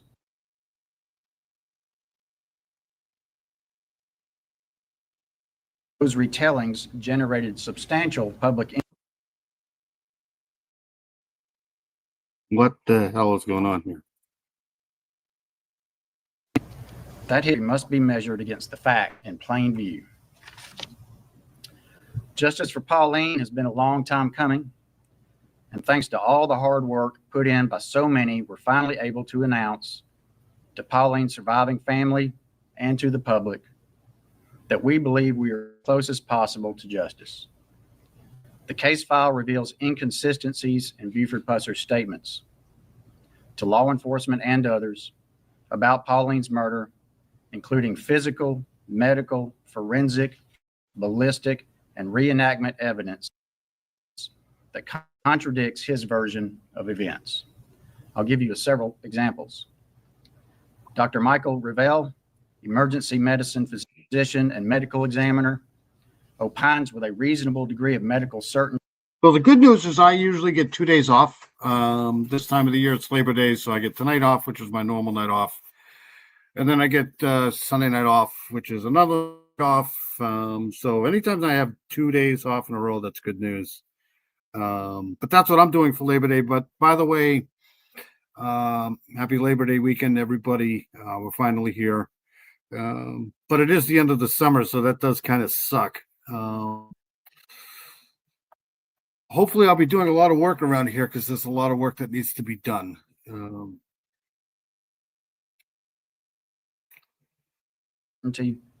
Based on crime scene photographs, post-mortem photographs, the notes of the then medical examiner, Dr. Peeler, the statement of Sheriff Pusser and his then chief deputy, and Sheriff Buford Pusser's own statements that events did not occur as stated by Buford Pusser, and that Pauline Pusser was more likely than not shot outside the vehicle, placed inside the vehicle. Dr. Revelle opines that cranial trauma suffered by Pauline Pusser depicted in crime scene photographs does not match interior crime scene photographs of the vehicle. Dr. Revelle opines that blood spatter on the hood outside of the vehicle contradicts Buford Pusser's statements. Dr. Revelle opines that the gunshot wound to Buford Pusser's cheek was a close contact wound, not long range, as Buford Pusser described, and likely self-inflicted. Kansas Investigation Special Agent in Charge Corey Latham and National Forensic Academy Training Specialist Jason Jones conducted 3 series of bloodstain pattern analysis tests to replicate the bloodstain patterns on the hood of Pusser's vehicle and concluded that the bloodstain patterns were inconsistent with Buford Pusser's statements and indicated that someone was injured both outside and inside the vehicle. Ballistics expert Dr. Eric Warren states in his report that the physical evidence in the case does not support Buford Pusser's version of events and instead is indicative of a staged crime scene. Also, the cartridge locations, bullet trajectories, and bloodstain pattern on the hood are inconsistent with Buford Pusser's statements. The autopsy of Pauline revealed a healing prior to death nasal fracture on the right side of her nose, most commonly caused by interpersonal trauma. Our office, after review of the case file, Really horrible. believes that Right, like this guy fooled everybody. You know, he fooled everybody, allegedly, anyways. That he, was ambushed and wrote books, made tons of money off of it. And then after all this, he literally is nothing but a piece of shit. He unalived his wife and died in 1974, right? This is just awful, terrible.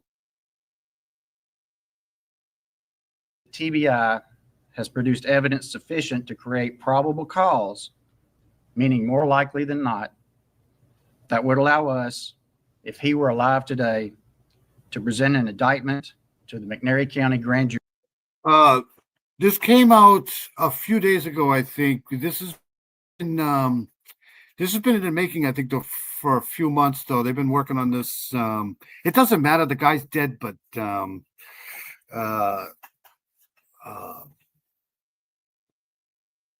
Robert Blake, yeah. Yep.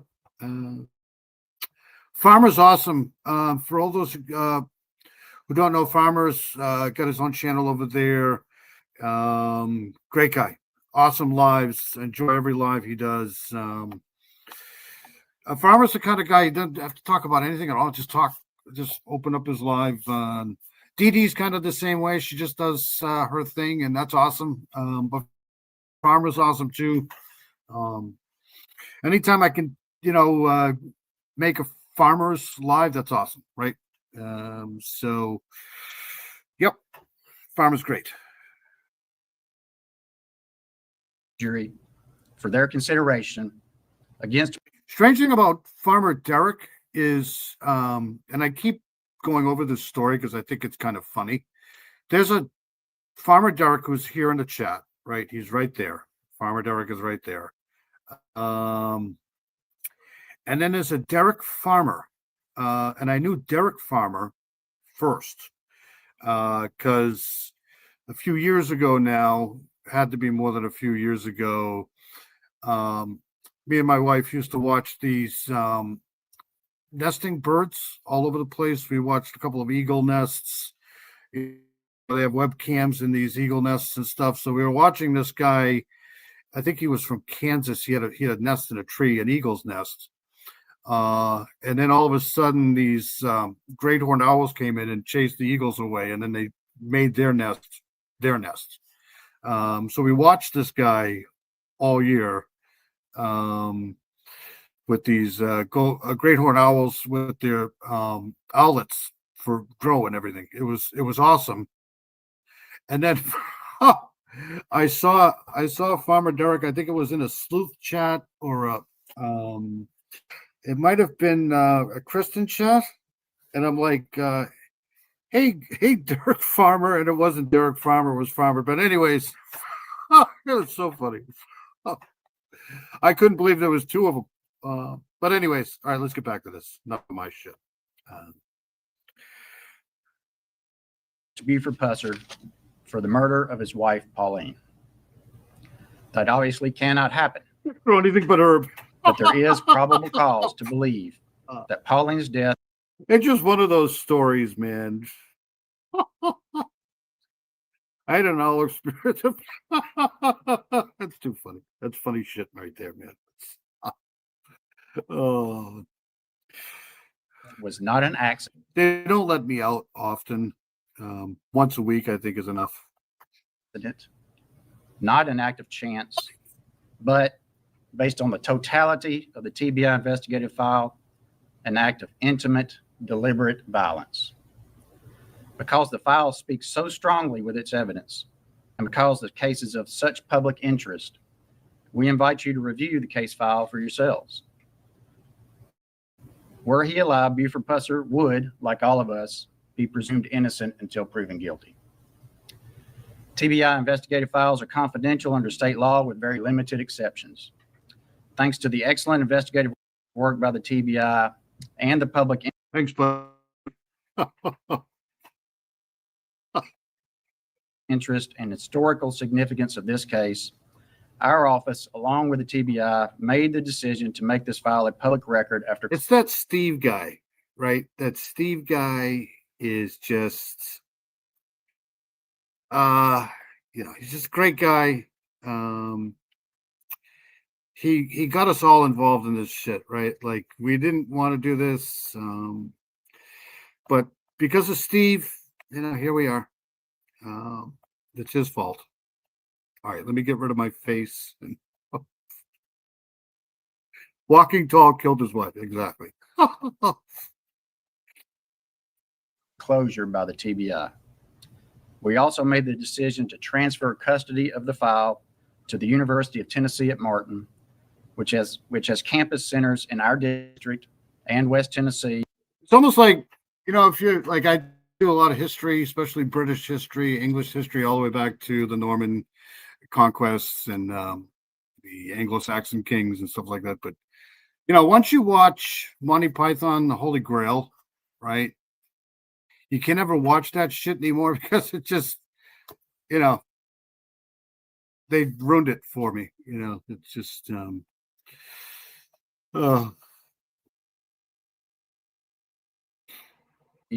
including Selmer in McNairy County. UTM chance. All the Robin Hood stuff completely ruined now by Eric Idle and Sir Robin.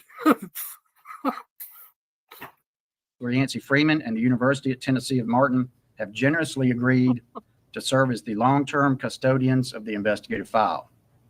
Their commitment to maintaining and preserving the integrity of those records will ensure that future generations, scholars, historians, and citizens alike will have access to the investigative file for inspection, for study, and for reflection. Right, so that's the end of that. I just wanted to play that. This has been in the news for a while. And I think they're finally coming to the conclusion that he did do it. And he pretty much conned everybody for how long? 50 years or so. So anyways, okay, so I want to play this here since we're here. And I had mentioned this a couple weeks ago, I think, when we were doing another case, and then this comes up. Hold on a second here. Since 3 young. All right, so this is we're going to do the way back here, and we're going to go way back to the case of this guy here. Remember, he was keeping these girls captive in Ohio, and this is inside the Cleveland House of Horrors. This is this guy Ariel Castro. Remember, he and I just mentioned this because we did a case that they had thought that this guy might have something to do with it. But so anyways, this is 12 years since the kidnappings, and this was done a couple days ago. So we'll do this. I was going to do something else before this, but since we're here, we'll do this. So this is them, how they're helping others. Survivors Help Now. So Missing women escaped from an Ohio home where they had been held captive. Amanda Berry and Gina DeJesus were just teenagers. Michelle Knight was 20 years old. what's the matter with Barb? Is Barb okay? Fish Called Wanda. Yeah, that was one of the funniest freaking movies ever. Especially when he, what was this? Was it Kevin Kline? Was that his name? Kevin Kline, the actor that played the boyfriend when he beats him up for breaking into his own house. That's so funny.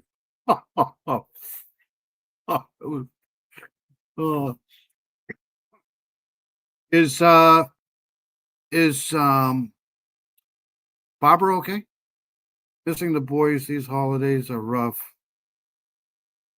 Oh, it's so sad. Oh, you poor thing. Well, you have us, Barbara. Always thinking of you, Barbara, here for sure. All right, let's go back to this here. This is kind of a success story here, I think, because this could have went a lot worse for these girls, that's for sure. This guy was a piece of dog shit. When they were abducted and held prisoner in a home dubbed Cleveland's House of Horrors. With the home long demolished and their capture sentenced, the women began to heal.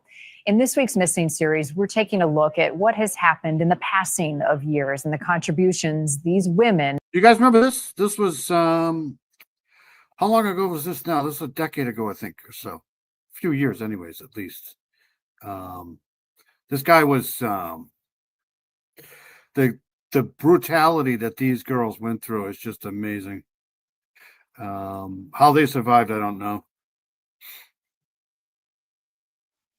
Are still making to make their communities better. We're the only ones that have a bricks and mortar building in the country where families can actually come to it and sit and be with one another. 2 of the women working to save others. But you're not alone, Barb. You have us.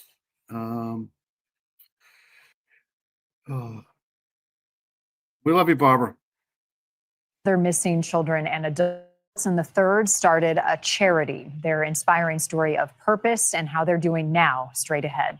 Before we get to that, though, we have several other missing cases that we want to share with you. Sophia Franklin is still missing. She is 16 years old and the subject of an Amber Alert out of Wisconsin. Police believe she is with 40-year-old Gary Day.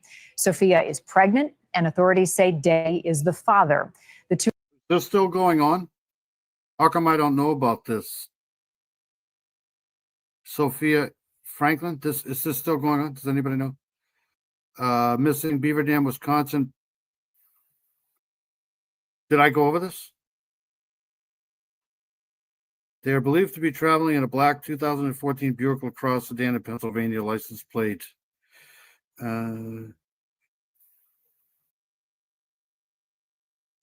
Traveling in a black 20. How come I don't know about this? I thought I knew about.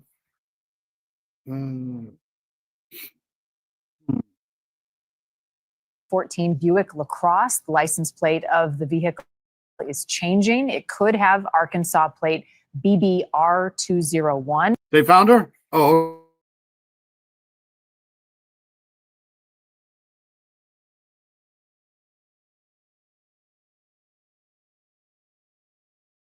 Okay, good. I'm right here. Or Pennsylvania plate KGW 5186.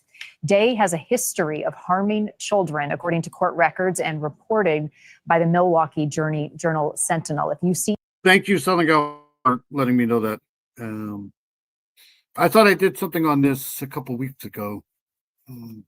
Was she the girl that went missing around Superior? Either of them or their car, call 911 immediately. It has been more than a week since a teen in Murfreesboro, Tennessee was last seen. This is Jakaya Alsup. She is 17 years old, last seen leaving a basketball game on February 8th, a Saturday at Middle Tennessee State University. Jakaya is 5'2", 110 pounds. She was wearing glasses and at the time of her disappearance wearing a black track jacket, brown leggings, and gray shoes. She also has a silver necklace and a brown wristlet. There is a slight gap in her two front teeth. If you have any information that can help locate Jakaya, call 911 or the Murfreesboro, Tennessee Police Department. Ask for Detective Sergeant Trevor Cheney. This week, Netflix debuted American Murder, Gabby Petito. It's a 3-part docuseries on Gabby's story. Several new revelations in this series, including the fact that Gabby had shared that she was going to break up with her fiance, Brian Laundrie. Gabby's ex-boyfriend says that she was trying to come up with a plan to leave Brian. She also texted her mom that she thought that she would be more successful sharing her van life journey on her own. Gabby's parents say they destroyed the white van that the two were traveling in, and they also say they didn't want the van out there or having someone else own it. They did save some of Gabby's personal items from inside the van, including a gasoline cap and a sticker commemorating a stop at the Great Smoky Mountains. The family keeps them on display inside of their home. The series focuses on the Laundrie parents as well, and a letter from Brian's mom, Roberta, allegedly that she wrote to him claiming that she would help him. Depositions reveal the parents knew Gabby was gone. However, they have never been charged with a crime and through their attorney repeatedly deny any wrongdoing. Gabby's case captured the nation's attention and it created a frenzy around her disappearance. It's also the reason that we launched our Missing series. The reality we quickly discovered is there are many missing people and their cases and their stories fly under the radar. They don't get the same type of attention that Gabby got. And we believe Gabby's case mattered. Every missing person's case matters. Since launching our series, we have covered more than 175 missing person cases, and we will continue to shine a light on cases that are not in the public sphere. Now to this week's featured case, the Cleveland House of Horrors, a case so heinous, it is hard to believe it actually happened. But for the women taken and held captive, abused, and tortured, the nightmare was very real. Somehow they survived and continue. Grandma Sherry's here. Hey, Grandma Sherry, good to see you. This case is really weird because I've seen this. We covered a case a couple weeks ago, and they thought that maybe that was. I think this was actually part of the missing that we covered. Forget. Anyways, they had kind of tried to link it to this one here. And then the other night I was driving around listening to I think it was like A to Z crime cases, and they had covered this one too. So this is weird how this came up again this week. But the torture that these girls went through, man, it's crazy. To prove their resilience and bravery. 2207, Seymour Avenue held its evil secret for more than a decade. Windows blocked, interior doors barricaded, until a spring day in 2013 and a daring escape. Help me, I'm Amanda Berry. I've been kidnapped and I've been missing for 10 years and I'm here, I'm free now. Amanda Berry, Gina De Jesus, and Michelle Knight, 14, 16, 20 years old when they were abducted in Cleveland and held captive for years. And I look and I see this girl and she just going nuts on the door. The nation and the world horrified by the atrocities these young women endured. Amanda Berry becoming pregnant and giving birth in captivity. Her own mother passing away without knowing she made it out alive. Isn't that so sad that the mother of one of them actually died while she was in this piece of dog shit's house? It's so awful. Live. I'm very happy because I got to come home that day. It's just very sad because I thought I would come home to my mom and I didn't get a chance to do that. So that's the only thing that hurt. Seeing the house on Seymour Avenue demolished and witnessing their captor, Ariel Castro, sentenced to life in prison, just the beginning of the healing. The life in prison for this guy is not good enough, in my opinion. It's just because he's not only responsible for kidnapping these three kids, he how do I say this on YouTube? He kind of forced himself on them, and then they had gotten impregnated. I think I can say that. And then he hurt them so bad that they had to, miscarry. So he's actually responsible for more than just kidnapping, in my opinion. This guy's just a piece of dog shit. Jail is too good for this guy. He might. I don't think so. For 11 years, Guy needs a baseball bat to the face. I'm finally being heard, and it's liberating. In the beginning, everybody used to come to me and was like, and tell me, "Oh, we've been helping your mom. We've been looking for you," and they would want hugs and want pictures. A dozen years later, each of the women focused on helping other families in similar anguish. How are you again? Amanda Berry joining the reporting ranks at Cleveland's Fox 8 News with a missing series spotlighting cases just like hers. I know life. Good. Maybe they'll turn this thing into a good thing.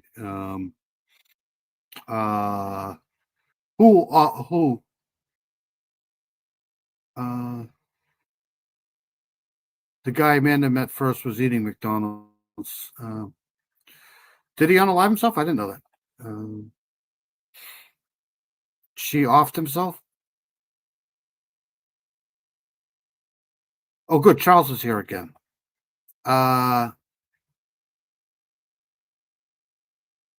He's got the link right there. Okay.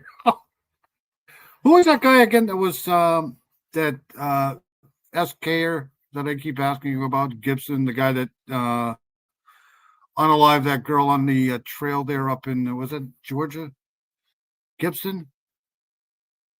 He's a coward. He's a piece of shit. He's a piece of dog shit, literally. Probably would have been a little bit easier if I would have just stayed to myself, but I feel like this is like what I'm supposed to do. These girls are heroes, man. These girls, literally heroes to go through what they had to go through and make it out alive, live to talk about it. I mean, it's just like what I went through was to help the rest of the families that are going through it now. Gina and her cousin Sylvia launching a nonprofit, Cleveland Missing, operating not far from what was once dubbed Cleveland's House of Horrors. I am a survivor, and Seymour doesn't bother me, and I want other people to not give up on hope and be a survivor just like me. We're the only ones that have a bricks and mortar building in the country where families can actually come to it and sit and be with one another. The space hosts families who are searching, support groups, law enforcement, and media interviews in a way that's respectful to loved ones in pain. We know what it feels like, right? Because of our missing loved one. But it takes Right? At least dog shit has a purpose, right? A Calhoun? Is it Calhoun?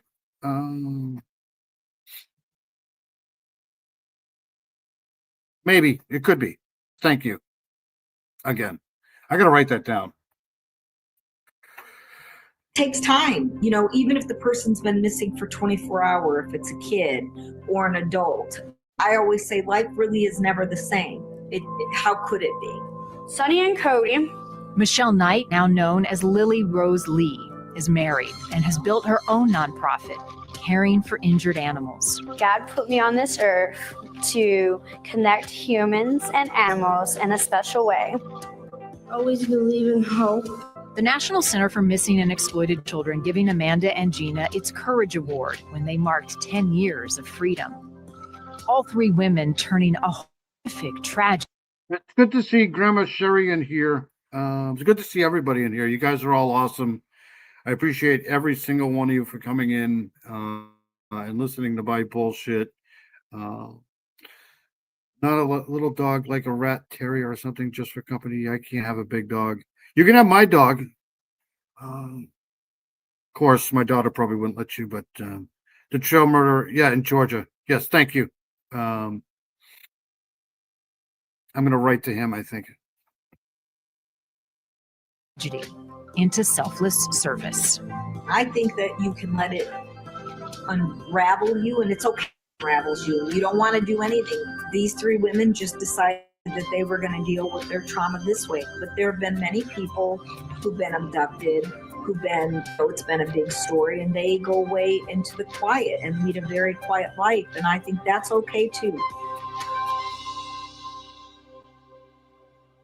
The U.S. Marshals gave both Amanda Berry and Gina DeJesus the Attorney General's Award for their outstanding contribution to public safety. It is believed they have had a major role in bringing countless numbers of missing back home and encouraging others to speak out as well. Joining us now is Sylvia Coulon. She is Gina DeJesus's cousin and the co-founder of the Cleveland Family Center. Yeah, Farmer, you're an amazing guy.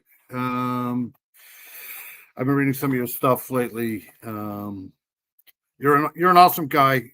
Keep up the good work. You're doing amazing. The man that murdered her came to the hospital that I worked at for treatment because she kicked his ass. Oh, that's the guy. Yeah. Yes. Yes. I'm probably gonna write to him. I want to ask him a question.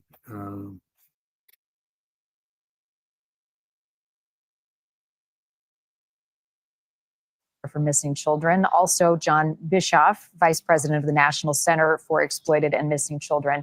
To you both, thank you for being here and for being willing, Gina or Sylvia, to share Gina's story. But you're not alone. You got plenty of people here to help. If Heather can do it, anybody can do it. Let's start with how she's doing. All these years later, I don't think that any of us can really comprehend what she went through and what this recovery has been like. Give us a sense of where she's at. Gina's doing wonderful. I mean, Gina's doing Gina. She's living her life. She's in her mid-30s. And, Gina doesn't skip a beat. Gina's having a life, which is what we had all hoped for. And we kind of just stay out of her way and let her do her. And part of that is this Cleveland Family Center for Missing Children. So tell me about that work, Sylvia. Yeah. So when Gina came home, we talked a whole lot about what the family went through. She'd seen us on TV, as you'd, seen on many interviews, which kept her going. And so she had a lot of questions. And what she realized is that family just, we're in the city of Cleveland. There were not a lot of resources. Social media wasn't a thing then. And Gina and I knew that we wanted to do something, as did our family. And we kind of settled on we really should be supporting families because there's so many great organizations that are actually looking for the missing. And our goal was to really support families so that families wouldn't have to endure what our family did when Gina was 14. Okay, so this Cleveland Family Center for Missing Children and Adults, this is important shit. Deterring abduction and trafficking, establishing a place for families and survivors. Yeah, this is all good shit. I'm going to link this into the chat here. This is all important information, raising awareness for sure, and never giving up. Years old and had gone missing. So that's the kind of work we do. We make sure that we're collaborating with the family as it relates to, for example, flyers. We make all their flyers for them with their approval. We connect them and really make sure that they're working very well with law enforcement, and kind of sometimes we're a conduit to that. And we just provide a lot of support, and support can be many things. We really take the cues from the family. Sometimes they want to be in contact with us all the time, and we're just walking them through kind of the process and, assuring them that what they're feeling is absolutely normal. And many times they want us to take our foot off the accelerator a little bit.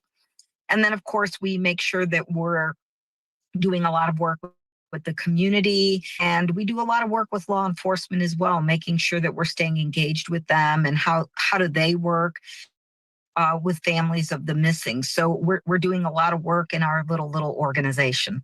And working with larger organizations like the National Center for Missing and Exploited Children. John, I think what surprised me the most when Gabby Petito went missing and we started covering missing cases was how many missing people, women, children of all.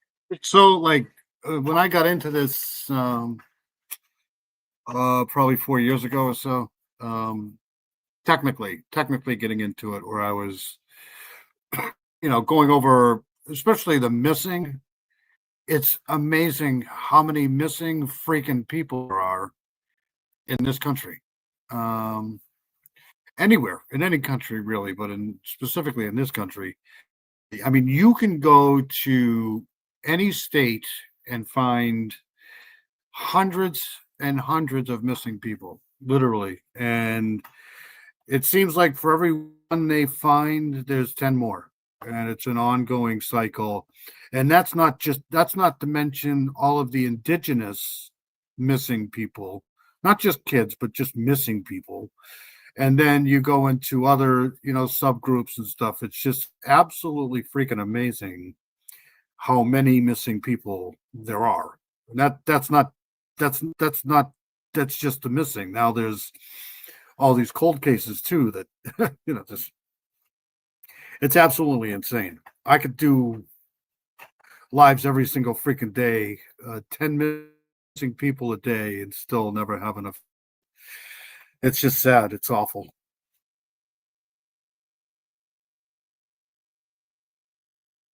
Races and backgrounds go missing each year, and you guys have been working in this space for a very long time. The problem we found was there are countless cases that fly under the radar. Can you talk just to the issue of missing people and how big of a problem it is?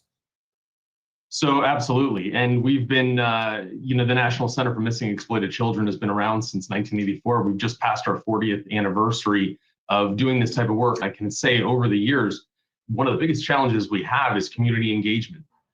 Reminding the community that a child is missing a few blocks away, a couple of miles away, and keeping the focus on the missing person, on the missing child, because we know someone out there knows something. We know someone out there. And that's why I don't mind promoting good channels in here, because I know there's a lot of people in here in the chat who have great channels.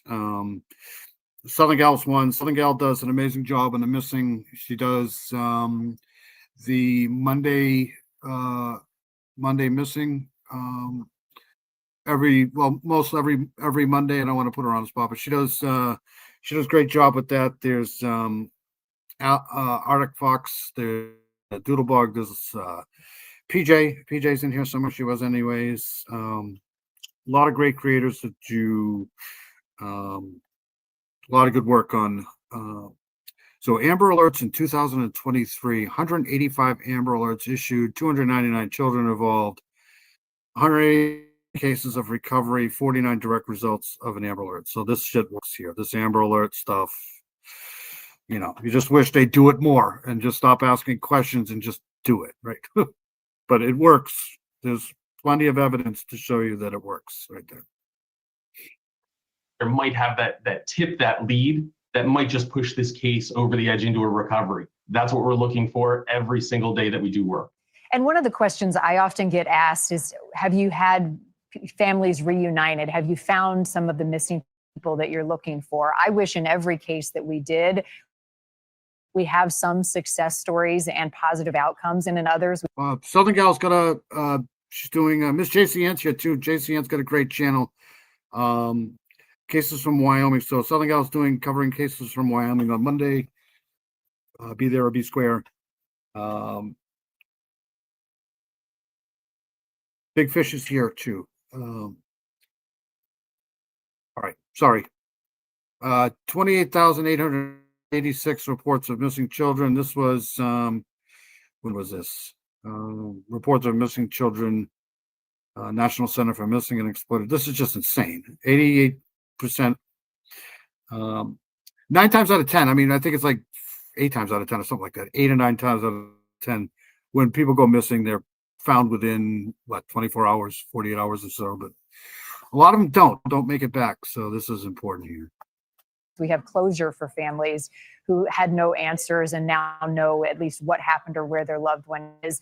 Talk about some of the success stories, John, and the reunification of families as these cases get shared. So the successes, as an organization, we grip onto those tightly because they are so important to the work that we do, because we do know that, whether it be days, weeks, months, or unfortunately at times, as we're seeing here, years have gone by, a successful recovery, getting that child back home, back to where they belong is possible. It gives the community hope. It keeps the searching families who are out there the power, the energy, the will to keep looking for their. Look at this, farmers. I still deliver hot dogs and donuts to bitchy college kids.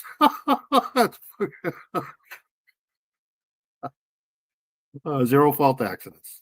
I want a donut now too.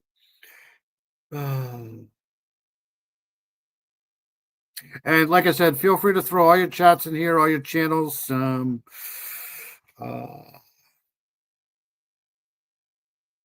children, because time goes on, as days turn into weeks and months and years, it can be extremely hard on the families to keep the efforts going. But knowing that there are these success stories, knowing that there are these recoveries, that gives everyone across the board hope. It gives my team power, it gives law enforcement drive, and it keeps the family the power to keep moving forward, as we all have. So I just wanted to share that because I got a lot to do, and obviously it's very short period of time here. So I do want to get into this. Hold on a second. Let me. Speaking of assholes, let's get into this here.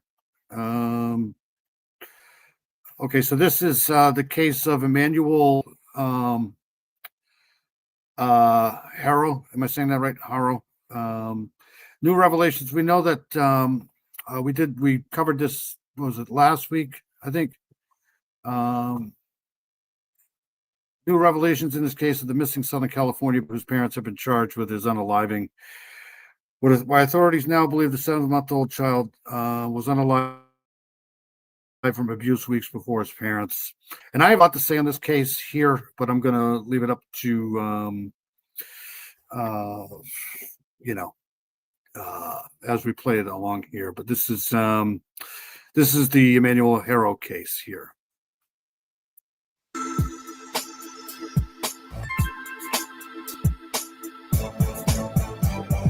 There should be no one out there looking for baby Emmanuel except for us, because all you're going to do is complicate things in the future. Tonight, words of caution from investigators who can. right, so this is coming from local station in San Francisco. This was 3 days ago. And I'm going to say this soapbox thing here now, right this very second, because I think it's important. Now, this cop is, I'm not going to go against the cop here. I'm not going to go and, but him blaming social media here and this stuff here is out of line as far as I'm concerned. Because he kind of promotes mainstream media and then kind of slams social media. And while I'll, kind of say that not everybody on social media is equal, right? To say the least. Social media is what it is, right? It's another form of media to keep focus on what we keep focus on. Missing, making sure these cases don't go cold, making sure we get pressure on people to do the right thing. Because if you only rely on national media, you're screwed, because national media these days are puppets for law enforcement. So they're not going to really tell you anything. So in my opinion, to slam one thing and then to promote thing, social media has its place. So there's a lot of quote unquote bad social media. There's a lot of people who don't take it quite seriously, but there's a lot of great social media people out there that do a hell of a job making sure some of these cases stay in the front. Just like anything else, it can be good too. So the other thing in this case here is, again, DCYF needs to be completely, in my opinion, redone. This again, here's another case where this clown here should have never had any children, especially after the first time, right? Like this is all alleged, right? This is just innocent until proven guilty, but there's pretty good evidence that he's already been pretty abusive. So how he has, it's just the whole system needs to be redone. It just needs to be fixed. And to blame on just social media, that's just stupid. Continue searching for a missing baby in Southern California. The child's parents already facing murder charges in this case. Good evening, everyone. Welcome to West Coast Wrap. I'm Alex Savage. Social media didn't force this father to abuse his children, right? It doesn't make any sense. It's just not right. I mean, it's just, and like I said, I think there's good and bad with everything, right? But social media for how long it's not like these things can go underneath the rug anymore and people can just push it off and say, okay, we'll get to it later. No. So social media is good for some things, and if it's done right, if people do the right thing and keep pressure on these people to make something happen, right? I mean, that's what you want. This kid never had a chance here at all, ever, because people dropped the ball, man, again.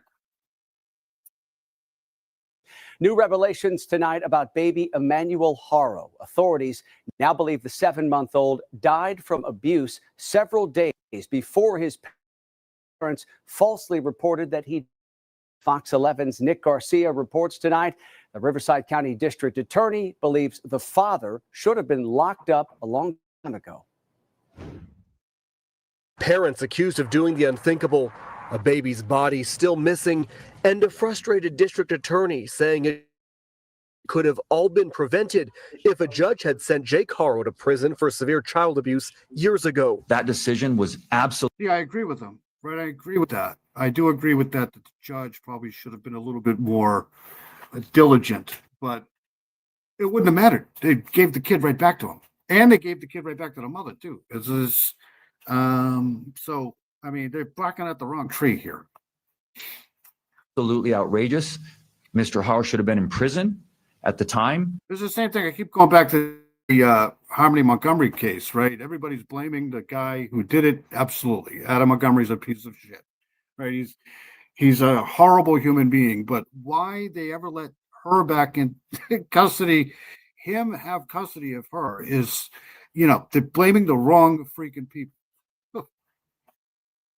That this crime happened, and if that judge had done his job as he should have done, Emmanuel would be alive today. Instead, Charlotte's here. It's Charlotte. Hi, Charlotte. Good to see Charlotte in here. I haven't seen Charlotte for forever. We love Charlotte here. It's good to see Charlotte. I hope you're well. Charlotte's amazing.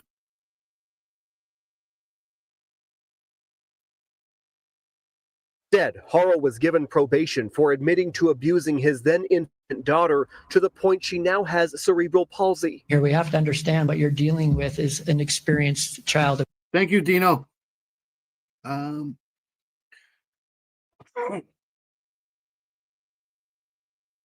Play speaks as if social media is some singular entity on its own.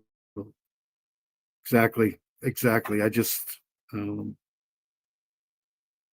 I understand, this, but if you're waiting for the national media to do something and to, because years ago, the mainstream media used to actually have what they called investigative reporters. Nowadays, they're just puppets for law enforcement. That's what they are. Nobody does any investigative. I mean, I'm pretty sure there's some, but it's not like it used to be. Abuser. And I went to college for journalism, so it's all sensationalism now. It's whatever, whoever gets, and it's always been like that. It's always been whoever gets the biggest story. I mean, that's what they get paid for. But they're just, I haven't seen very many that actually get into investigating the story. They kind of just, the puppets for law enforcement. Wednesday, new charges against both for Jake, felony willful harm to a child, and felony possession of a firearm and ammunition. Rumors continue to swirl online, leading to the spread of misinformation about the case and people conducting their own searches for Emmanuel's remains. There should be no one out there looking for baby Emmanuel except for us, because all you're going to do is complicate things in the future. Thousands of investigators are searching for the remains, as the DA says he's confident in the evidence his office has. We're not interested in a plea bargain with these individuals. We're interested in a trial and getting to justice. And that was Fox 11's Nick Garcia reporting tonight. Cameras have spotted Jake Haro walking with search teams as they look for the 7-month-old baby. The San Bernardino County Sheriff's Department says that he is providing assistance, but they declined to elaborate. Jake and Rebecca Haro insist that they are innocent. Their next court date is set for September 4th.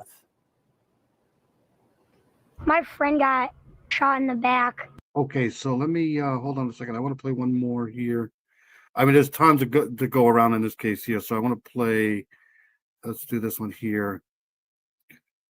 Oh, hold on. I wanted to do this one here. This is a timeline here, so we'll do the timeline. Whoops.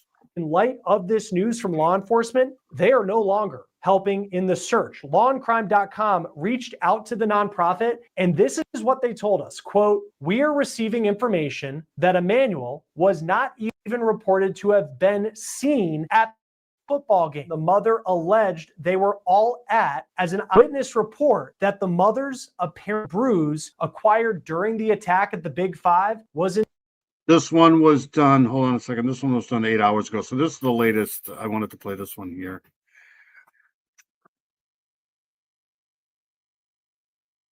In fact, acquired previous to the incident. We're awaiting further confirmation from law enforcement. All of these, coupled with our previous notes, have led to our decision. Now, here's specifically what law enforcement said on Sunday. Quote, "Investigators interviewed multiple individuals, including Emmanuel's parents, Jake and Rebecca Haro.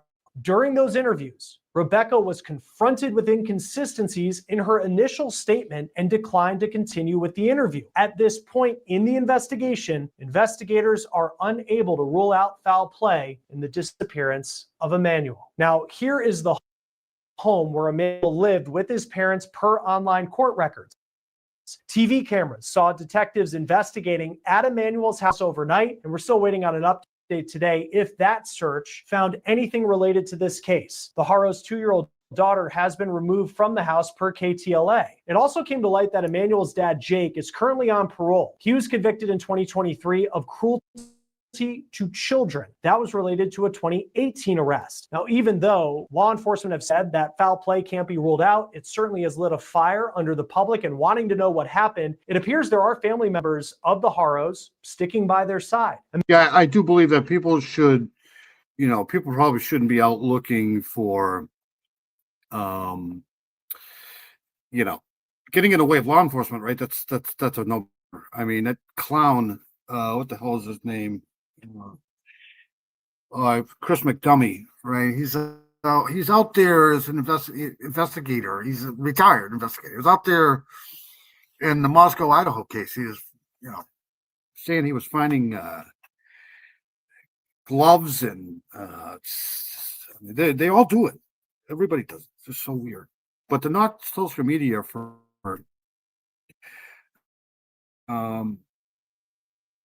it has its place, right? I mean, how many times have I caught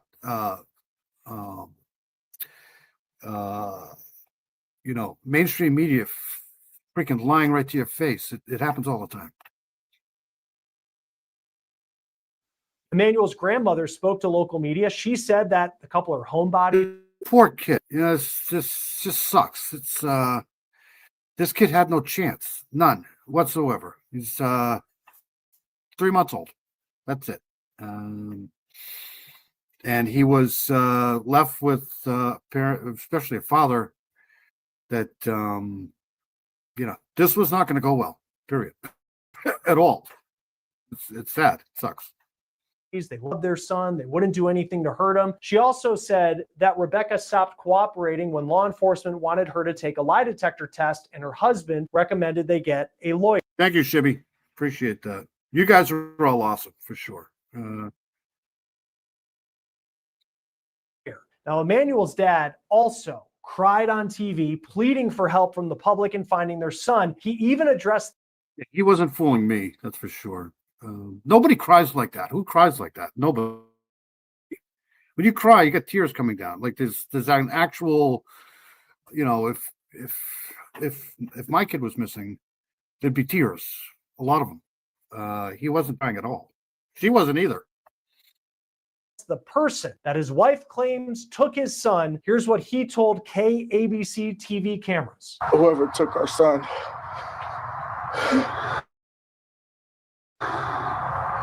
Nobody cries like that. Who cries like that? Nobody. His glasses aren't even fogging up. It's just, why? If you're going to act that bad, don't act at all. All right, I'll stop. I'm sorry. Please give him back.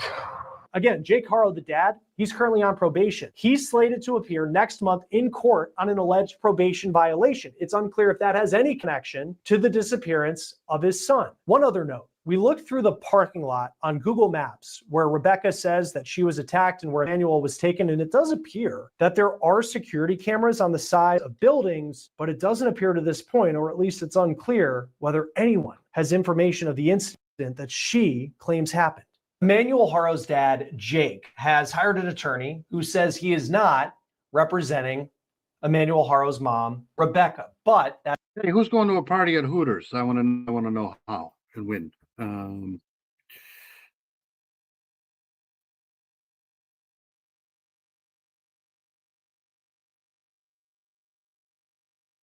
right. That attorney is pushing back on the notion that Jake Haro is not cooperating with the investigation. I'll get to what that attorney said in just a moment, but here's some of the latest updates we have from law enforcement out of San Bernardino County. We know this is supposed to timeline.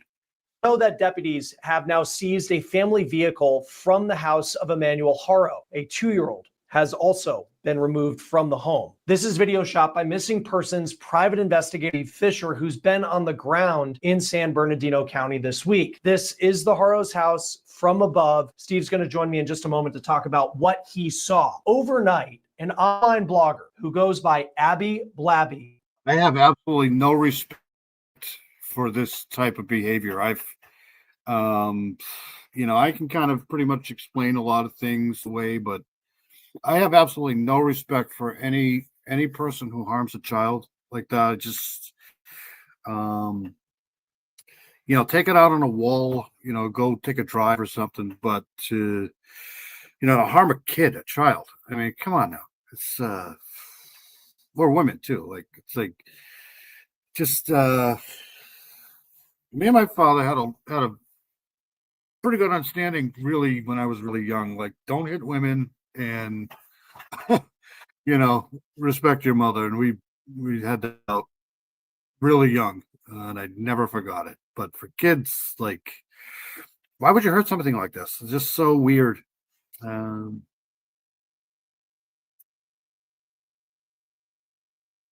Spoke to News Nation, and she talked about a conversation she said she had with the adoptive mom of Emmanuel's now 7 sister. Again, this was in an interview on News Nation, that blogger talking about the young girl who is now named Promise, a girl who is now blind. I grew up with 2 sisters, and I'll tell you, I would have loved to just once, but that was a no-no for sure.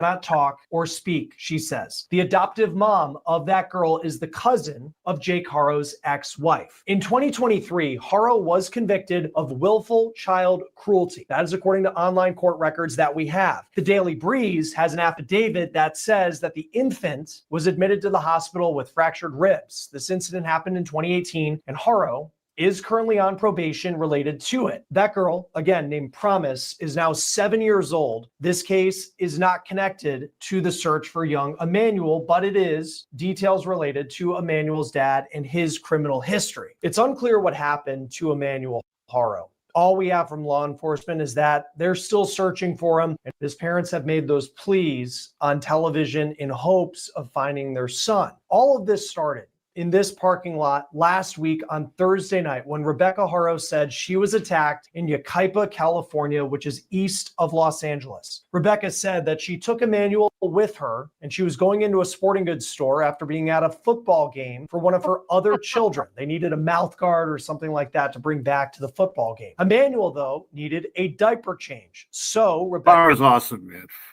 1985 5.0 GTHL. Good. Awesome. Farmer's awesome. Says before they were going to go into the store, she had Emmanuel in the car and she was going to change him. She says she then heard someone say hola, and that is all she remembered. She says she blacked out. She woke up, she had a black. Yeah, I think, this right here is suspect, right? I don't know where she got this from. It could probably maybe from him, but this doesn't make any sense. Like if you're, so say you're, say you're changing a diaper in a car and you're probably on the passenger side. How do you punch somebody in the face like this with a door in the way? Unless she's, I don't know, and it's really low, right? Like, I don't know. I don't want to speculate, but this is suspect here for sure. That guy and Emmanuel was gone. She ran into the store for help, but no one had seen the boy. She called police and then she went on the news with this story. I got him out of the car seat and I laid him down and so I could get his diapers ready. And somebody said, hola, and that's all I remember. She told that to KABC TV, and then she went to another TV station, KTLA, and spoke to them saying the same story. I was gonna get the diaper and somebody said hola, and I didn't see nothing since. I woke up right here on the floor. Like I said last week when I first saw this, especially when the two of them are together like this, I instantaneously got Susan Smith vibes from her. That's just me. That's when I saw them in the interview together, and as soon as she started talking, that's the vibe I got, was Susan Smith vibe. I didn't see Emmanuel. The San Bernardino County Sheriff's Office said they found inconsistencies in Rebecca's story, and when they pressed her, she stopped cooperating. Deputies then said they could not rule out foul play in the disappearance of Emmanuel Haro. Right now, we know that deputies have searched the Haro's house. They say they have surveillance videos from the area of where this incident allegedly happened, but they don't have the exact location of where Rebecca says she was attacked. Jake Haro has hired an attorney. His name is Vincent Hughes. He's defending his client, and he says his client is cooperating with the investigation and willing to give an interview. Here's what he said on Banfield last night on News Nation. Why have Rebecca and Jake stopped cooperating with the police if they're desperate to find the baby and the police are looking for the baby? I don't know where this statement that they stopped cooperating came from, Ashley. I spoke to the detectives yesterday, offered for Jake to continue to speak with them, have not been made aware of any requests today to speak with Jake. I don't represent Rebecca. That needs to be very clear, but I have not been asked to produce Jake. I offered to produce Jake. They voluntarily turned over all of their electronic devices, including the passwords. I think that's something that's huge that nobody has been made aware of. Hughes says this couple is begging for the public to help find their son. He also I hope you're doing well, Charlotte, if you're still here. We love having you here. I haven't seen you for a while, but it's good to see you. says, because their car has been Charlotte's amazing. seized and they've handed over their phones and passwords, and they live in such a remote area that they can't really do much. Almost looks like he's got something going on up here. I noticed that the first time I saw that. Looks like something here. Also looks like he's pretty thin, but children at this age here, they kind of grow differently sometimes, but he looks really thin. But see right above his eye here, it looks like there's something right there. I don't want to speculate, but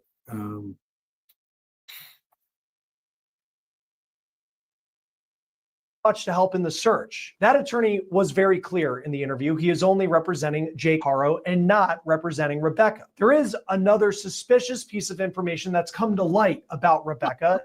It's from a report by KTLA. It's reporting that Rebecca may have been okay. So if Banfield's a Canadian and you're Canadian, then that means that there's only 2 more Canadians left. Just kidding.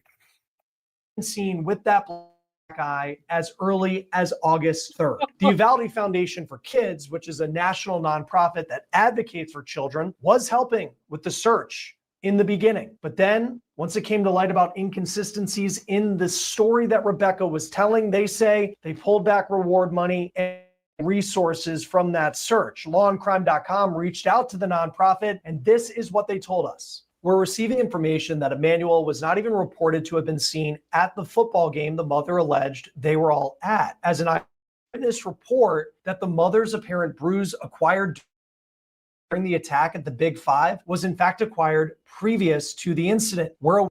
That's one of my favorite movies, Raising Arizona. That movie was so funny. It was probably one of Nick, other than The Family Man. That was a good movie too, but that was a good movie from him. I think John Candy was not John Candy. The guy that played King Ralph was in that too. We were receiving information that Emmanuel was not even reported to have been seen at the football game. How do you not see a baby at a football game? First of all, that's what I said last week. We were waiting for the confirmation, so we read that already.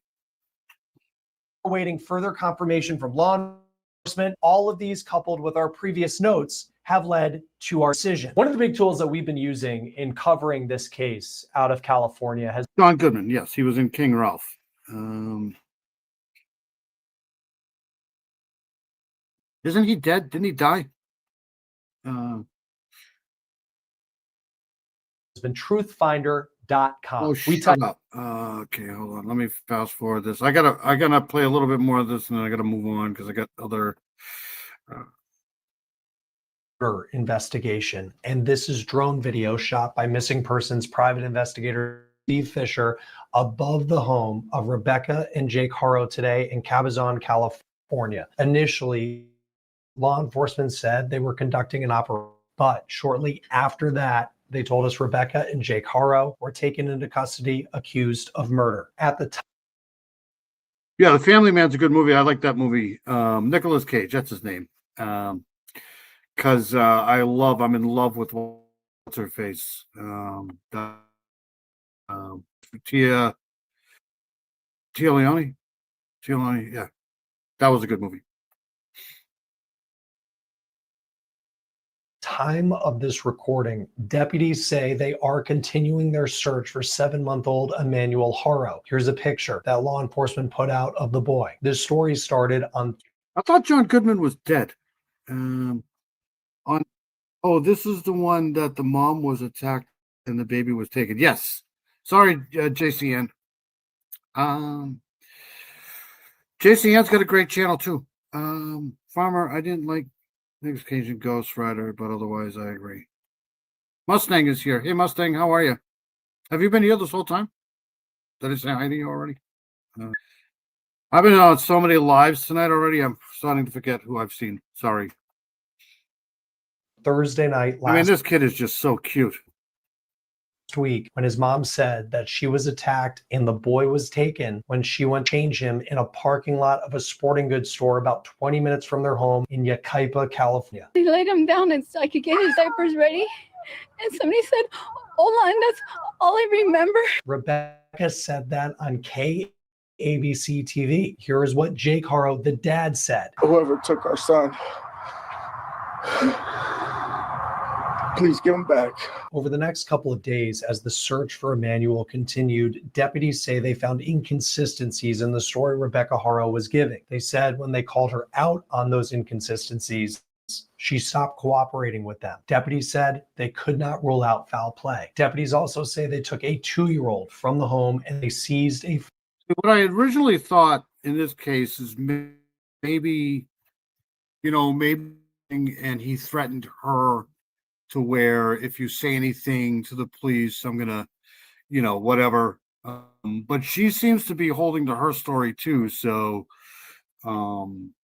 if they, they're, accused of this, but if they did anything,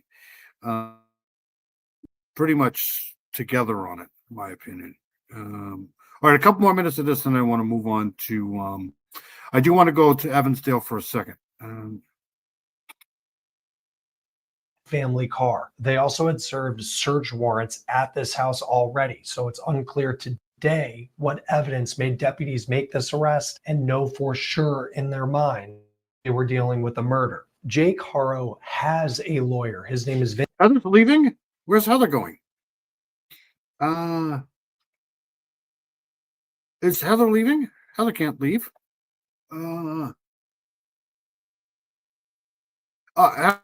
Have a good week, Dino. Dino's awesome. Dino's a great guy. We hope you have a good week. It's always good to see Dino in here. Oh, you're staying. Okay, good. Yep. Dino's awesome. Dino's a good guy. Have a good week. Stay safe, man. Vincent Hughes, and as of yesterday, he was claiming his client was innocent and ready to speak to investigators. Here's what he said on News Nation's Banfield. Why have Rebecca and Jake stopped cooperating with the police? So we've heard this stuff before. I don't need to hear this stuff anymore. All right. So let me play this while I'm still here. No, I don't want to do that yet. All right, so let's do this here. I want to go to, hold on, let me stop sharing this here. I'll keep covering that case though, because all right, so this came out a while ago, and I wanted to play this last week, but I didn't have time. This is coming out of Evansdale here. This was done a month ago, but they may be getting close here with this thing here, because I think they're using a newer, and I don't know what it is, but they're trying to use a newer DNA technique here in this case to maybe figuring this thing out. So this is Evansdale here. Like I said, this was done a month ago. everybody in here knows about the Evansdale case, but if not, let me know and I'll try to. I've done 4 or 5 different lives on this case here. Mr. Steve's done lives. Everybody's done on this here. So this is Lyric and the 2 kids that were missing in Evans way before Delphi happened. And people tried to, put these 2 cases together, but I'm pretty sure they weren't. So here we go. Unsolved cases. 13 years ago this week, 2 young cousins were abducted while on a bike ride in Evansdale. Lyric and Elizabeth here. So here we go. There are still no arrests in their deaths. KCCI's Laura Terrell got an inside look on where the case stands today and how the DCI Crime Lab is using new technology to try to catch the killer. Her smile, her love for life. Like, she just loved life. She could be in trouble and she's... Thank you, Grandma Sherry. Appreciate that. JCN's awesome. Who's making this hard? Dino, just leave.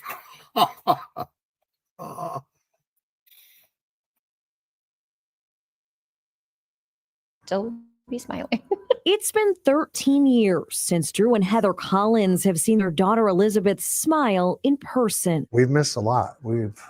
My kids have missed out on their sister. Lyric's family's missed out on her. Divorced now, they sit side by side in this with the same goal. We just want justice. Those girls deserve justice. For more than a decade, they've waited for answers that never come. Every day to me is just kind of like a nightmare. Best friends since they were babies. Cousins Elizabeth and Lyric did everything together, including that bike ride on July 13th, 2012. I said, we have to call the police right now. I said, something's not right. I said, we need to call them right now. When 10-year-old Lyric and 8-year-old Elizabeth did not return home, and eventually found their bikes right here in this remote part of the trail behind Myers Lake. It's covered with trees. You can't hear anything. We've been out here before on this trail.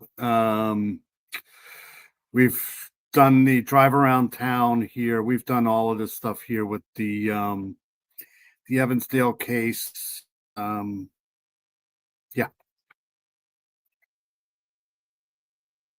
It's the perfect place to take a couple kids. Elizabeth's favorite purse thrown over this chain link fence. He sent me a picture and asked me if that was hers. I just was like, on. 5 months later, hunters found the girls' bodies in a remote wooded area about 20 miles outside of town. I have a few people on my list that makes good sense. It could be them. Drew firmly believes the killer is someone local who knows the area well. But 13 years later, still no arrests. Why do you think this case is so difficult to solve? I'll tell you why this case is so difficult to solve. But he's going to give you a really, really weird answer here. Well, that's a good question. DCI agent Scott Rieger is in charge of this case. He says while double child abductions are rare, police are often inundated with a massive amount of tips right away. When you get a lot of information at the same time, it's not to stay focused. It's hard to be focused on one particular lead and really run that to ground. Rieger says they have followed up on 2,000 leads in this case. 5 investigators are still actively working it today. Do you have people of interest? I never commented on hey, we have people of interest. Here's a suspect. We regularly get names of people. Sometimes they're people we've already vetted. Sometimes they're different individuals. Even 13 years later, Rieger believes time is on their side when it comes to catching the killer or killers. There's things that you can do now in 2025. It's in my opinion. Now I try to go by percentage things, and when I try to look, I'm not an investigator. I'm the furthest thing from an investigator, but I try to come up with some sort of a theory and then I'll try to debunk my own theory. But I try to do percentages as much as possible. But in this case here, especially Evansdale, I would not be surprised if more than one person's involved in this. I'm actually significantly in that like 60% area there. So I could be wrong, but I don't know. That's where I am, 60%. How they got those kids out of there. Anyways, sorry. That we weren't able to do that, in 2020 or 2012. You can actually see where the stains are. KCCI got a rare look inside the DCI crime lab, where scientists are using the newest technology. Thank you, Paula. To try to solve this case. That includes upgraded alternative light sources to examine evidence. Criminalist Alex Hagar uses fake evidence to show us. Now you can see easily where some of these stains are. Perhaps the most important new technology in the lab is a software program called StarMix. Since April, they've used it to separate out mixtures that contain DNA from multiple people. So now we're able to say much more about a minor component of a DNA in a mixture, which quite often is. What I'll say is this. Whenever you're dealing with these types of investigations in these rural areas, Evansdale, Iowa, places that don't usually see a lot of this stuff happen, you just know there's going to be mistakes, right? I mean, they're not used to this. And the first 10 hours, right? The first investigation is paramount. It's like the most important time, especially when you have something like this happen, because it's outdoors. This is a trail. This is a highly walked trail. There's a lot of people walking around, a lot of people, so the initial investigation is an important thing. And I think that, when you have these rural police departments that first get called to the scene to see what's going on, crucial information is dropped. I mean, there's going to be information that's just not, obtained right, or, it's human nature. It's just going to happen. So I think a lot of these cases are pretty close to being the same type of thing, where something is missed and then they got to go back over things again. Sometimes they never find them. But the good news is, like somebody said in chat here, I think it was Shibby, DNA testing always improves. There's always a way somehow to get around things. And hopefully.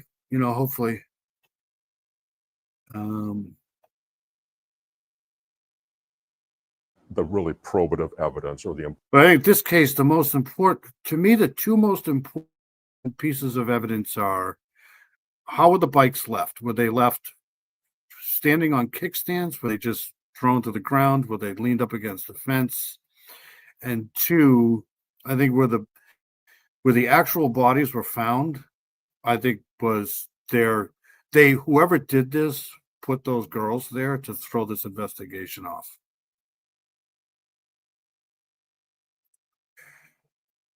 Important part of the mixture that we need. Criminalists also have upgraded machines to extract DNA from physical evidence. That means they can pull DNA from samples that are degraded from being out in the weather. The instruments now are more sensitive, more capable than they would have been in 2012. For the first time, we are learning how much DNA has been tested in the Evansdale case. Halverson says the DCI crime lab has written 30 reports. 20 of those include results of DNA testing on evidence that has been collected from the crime scenes. You guys have a lot of evidence, essentially. Yes, it is a lot, very much so. A typical case, a general run-of-the-mill case, will just have one report. Scientists develop a DNA profile which looks like this, peaks on a piece of paper. They then compare those to known samples to try to develop investigative leads. Do you think this case is solvable? Absolutely. Rieger says persistence will solve this case. He's not giving up, and neither are Drew and Heather Collins. This person is still out there, and are they going to do it again? Elizabeth would have turned 22 years old this year, Lyric 24. Their young faces now permanently smile on benches and plaques not far from where they disappeared. We're not going to slow down. We're going to keep going until the day we die. Hey, buddy, it's good to see you. There's my son right there. He decided to join us. I hope you're well, buddy. Good to see you. All right, here. What was I just doing? I was just doing something here. These poor kids again, like, geez, crow. Those girls really deserve justice. And I want to mention, we asked Lyric's mom, Misty Cook, for an interview for this story. She politely declined. Last month, she was charged with conspiracy with intent to manufacture or deliver meth and conspiracy with intent to manufacture or deliver marijuana. She and Lyric's father, Dan Morrissey, have had a long history of drug use that's been very. The DCI says these new charges don't really change anything in the investigation. We asked. The DCI has always declined to comment or speculate on if drugs could have played a role in the girls' abduction and death. And we want to mention that investigators still really want people to pass on any information that they know. The best way to do that is right on your screen there. It's an email, our missing Iowa girls at dps.state.io. I think they're a little bit closer anyways than they have been. And I think it's because every day that goes by, there's new techniques, technologies that they can use to. The good news, I think they have enough forensics in the Evansdale case. I think they're just waiting for the technology to prove it. That's just my opinion.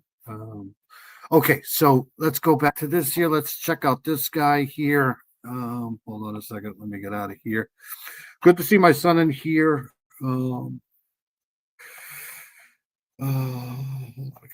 Guy here, I've been keeping up to date with this guy here, the trap.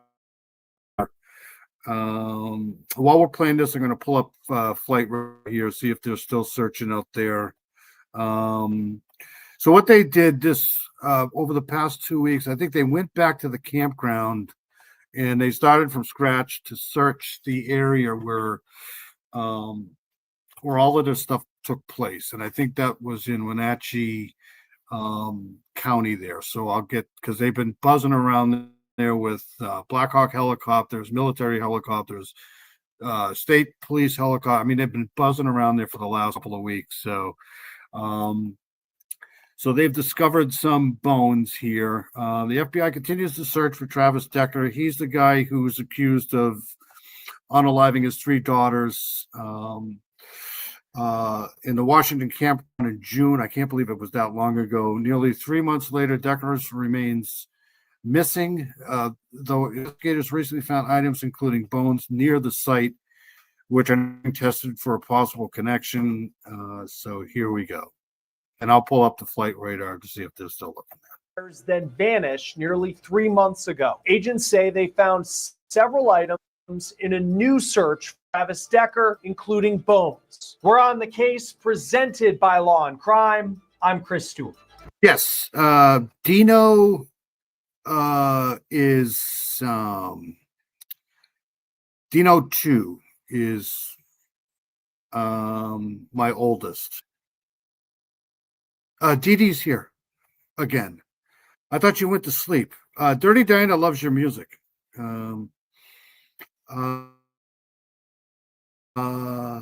we love Dirty Diana. What am I doing? Okay. That's right. Pulling up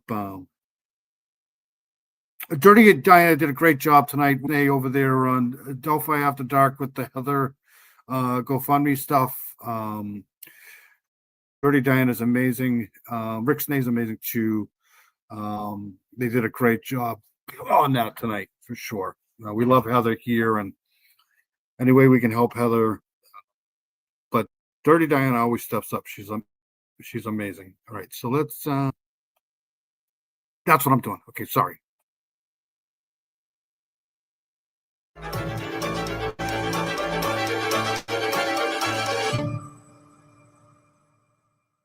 It has been nearly 3 months since this horrible story started and we first learned the name Travis Decker.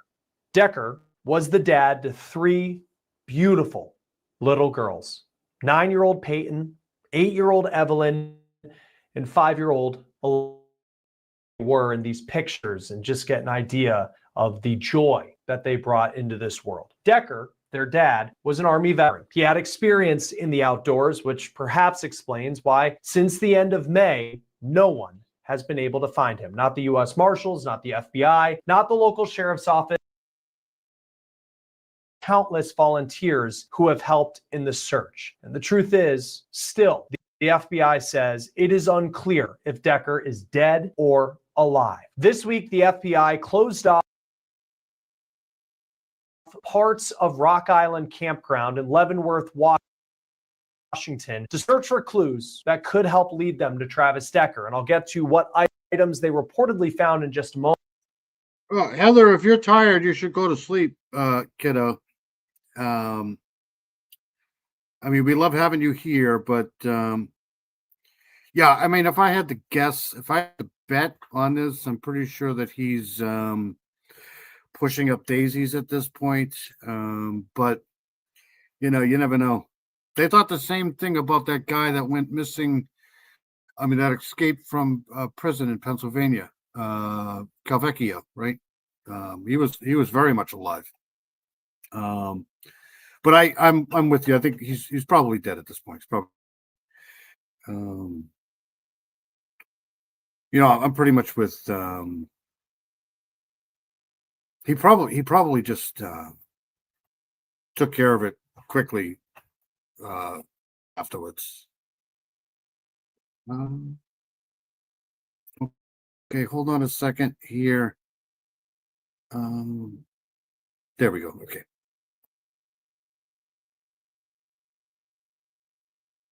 Moment and what it means in this manhunt. But let's go back to June 2nd, when the bodies of Decker's girls were found at that campground.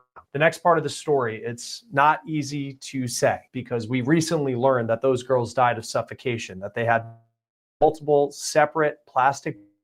The thing is, you want to find out, right? You want to make sure, right? Because if he could do this to his own kids, he can do this to just about anybody. And you know, if they just let it go, which they could probably, just the odds that, you know, like I said, dead, he could technically come back after the you know, his ex-wife, honestly, if he's still alive. So they probably want to know. Cables tied around their bodies per the local sheriff's office. And the new development with that is that DNA came back this month and showed that Decker, according to law enforcement, is the only suspect in these murders. His DNA was found on the evidence. And I got this up here, so I've been on this since good Lord, I've been on this for 3 months now at least. So here's a flight radar out of they've been in here since, I don't know, June, flying all in and out of here. Let's see here. What did I just do? Anyways, there's nothing going on here at this point, but I don't see any. Usually there's a helicopter in here, 2 or 3 of them. But the last couple of weeks here, they've been really concentrating in this area right here. And they've been flying in and out of here with any type of helicopter you could imagine. It seems like they've been pretty much in here, right in this area here, all the way down to Ellensburg here. So, but there's nothing going on in here now, but my computer could be messing with me too here at this point. So, all right, so let's get out of here. But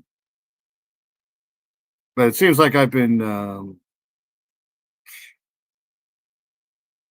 I know it's just sad. It's just sad. These poor kids. All right, let's go back here.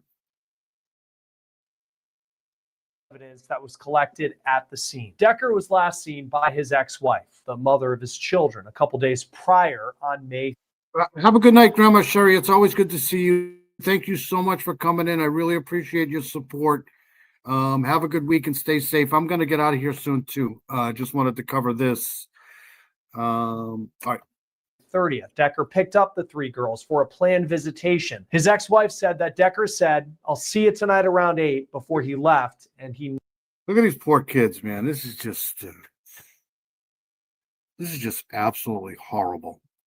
never returned. His ex-wife then called police. When the bodies of the three girls were found, the search for this former Army soldier began. And these are the images that law enforcement first put out showing what Decker may look like if he were still alive. The U.S. Marshals are offering $20,000 as a reward for. Yeah, that's his name. We did hundreds of lives on that. We followed the whole thing. Daniel Cavalcante, that's right. He was on the loose 2 weeks. Yeah, but he would have, I mean, he was in, Pennsylvania. This is wide open Washington state. I mean, once he gets to the mountains here, he could be in here for years, literally. This is, I know Pennsylvania is kind of sparse too, but this is, once you get into these, plus he has a military background. So, I'm not saying he's alive. I'm just saying it would be better to find him dead than to not find him at all, because he could be Canada, Mexico. He could be anywhere. These mountains in here, once you get into these mountains, you could be in here forever, literally. But who knows?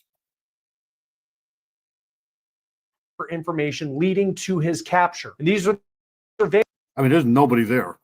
Surveillance images that law enforcement put out showing Decker prior to allegedly taking his daughters. Then we received body camera video showing him in a fender bender that happened just days before the murders. Here he is standing with officers in a grocery store parking lot back on May 27th of this year. That is 3 days before he left with his daughters. Even though law enforcement searched aggressively for Decker, they have not been able to find him. And last month they said they were pulling back resources in this search.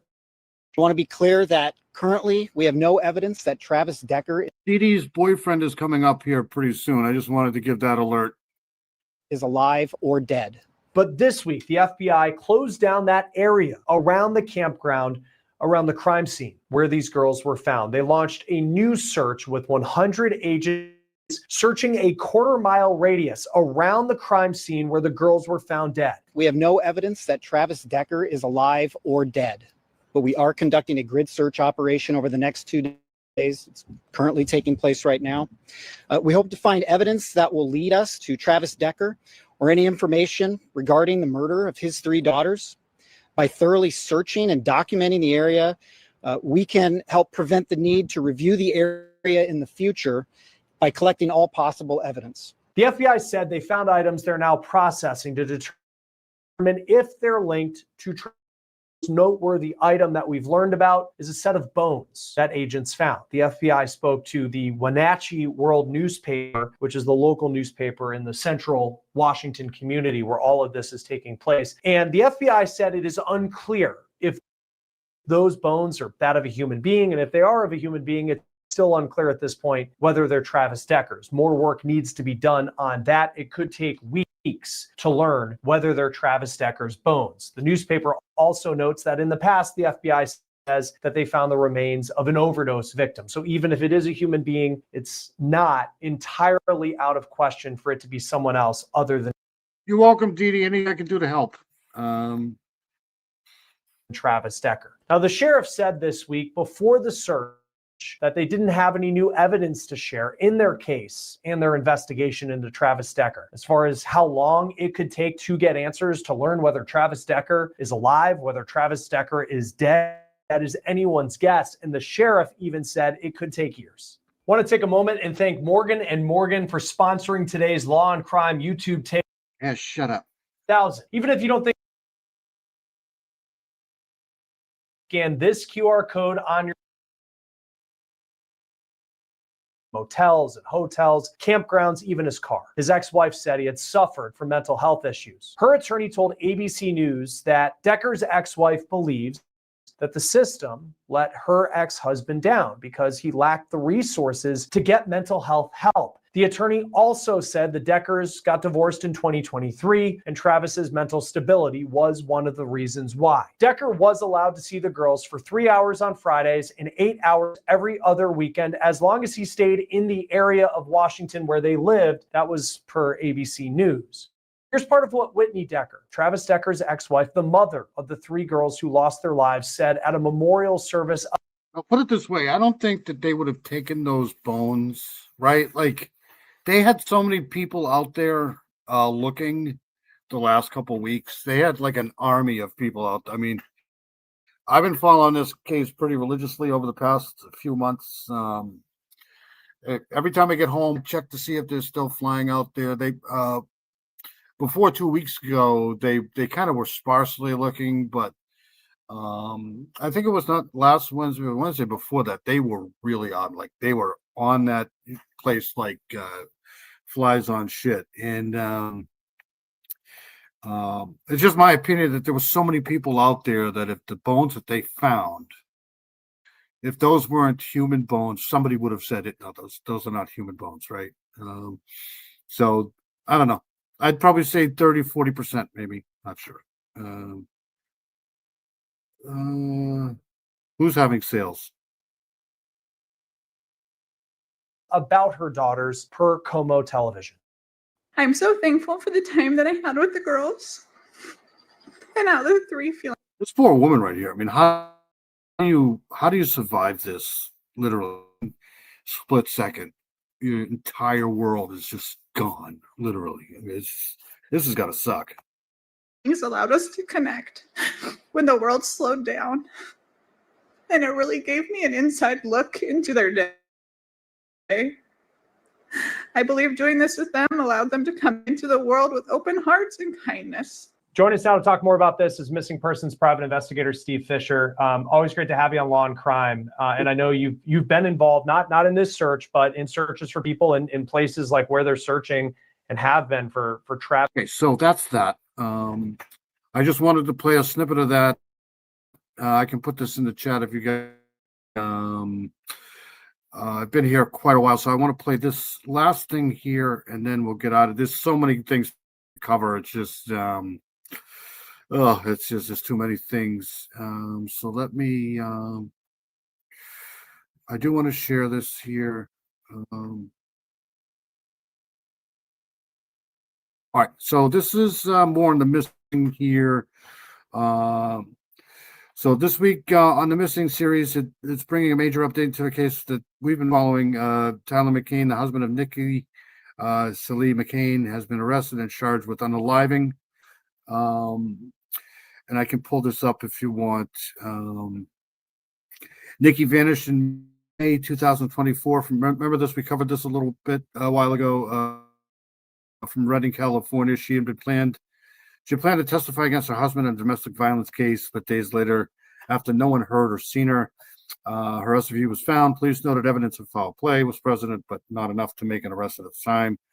Now Tyler McCain has been charged, pleading not guilty to unaliving her, and he's being held without bail, so he's on the hook for this. So let's play this here, and we'll get a little bit of that.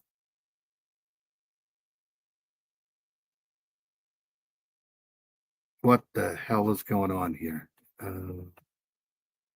Continue at this hour. The 7-month-old parents, both now charged in his murder in Riverside County, California. News Nation's Brian Enton reporting that sources tell And this was done 11 hours ago. So him that Jake Haro, the father, has admitted to killing Emmanuel. He spoke to an Have a good week, Mustang. Thank you for coming in. Mustang's awesome. We like Mustang here. Have a great week, Mustang. Stay safe. Thank you so much for your support. Appreciate it. informant in fast forward jail this. who says Haro says that he killed the baby and put his body in the trash. Where are we here? Child cruelty against another baby who was even younger than Emmanuel, who was left severely disabled. In addition to the murder charges, there is malice, which means that the parents could be eligible for the death penalty if convicted. The search for Emmanuel continues. Still, no body has been found. This is Cadence Crawford, 15 years old, missing since May 29th. Cadence is from Oklahoma City, and according to the missing flyer, she was last seen on the night of the 29th, walking south on North Meridian Avenue toward Northwest 16th Street in OKC. It was around 10 o'clock at night. Not seeing a lot of media on this missing case, which is where we come in, trying to get the word out. Cadence's missing case has been entered into the National Missing and Unidentified Persons System. She's about 5'3", 130 pounds with red auburn hair and brown eyes, last seen wearing a gray zip hoodie and plaid pajama pants. Two people on jet skis led authorities to the body of a missing. I think we covered that in OKC, but I'll double back and check on that to make sure that I did. Veterinarian in Nevada. His body was found in April in Lake Mead, and we're now learning new details from the coroner's report. Police say Dr. Sean Frainer drowned after taking a sedative used for euthanasia on large animals. Dr. Frainer vanished after video of him kicking a horse went viral. Rangers also located ankle weights on his body, according to that coroner report. Dr. Frainer posted an apology after the video went viral, saying that he wished it had never happened. Investigators in Virginia have ruled Navy sailor Angelina Resendez's cause and manner of death undetermined. Tough news for her family, already Remember this? We covered this one too. dealing with so much grief. That is likely because of the condition of the body. Resendez, a 21-year-old Navy sailor, was found dead a week after she disappeared from her barracks at Naval Station Norfolk. One of her fellow sailors, Jeremiah Copeland, has been detained, and according to an attorney representing Resendez's mother. Angelina was a beloved daughter and sister and friend who proudly served her country. Her mom is vowing to continue to get the full story out there and fight for accountability in her daughter's death. Barbara's so funny. We just lost another mod. Hope it doesn't get crazy in there. Yeah. Oh, it's too funny. Yes. Yeah, we did. I think it was it a month ago? I did something on her.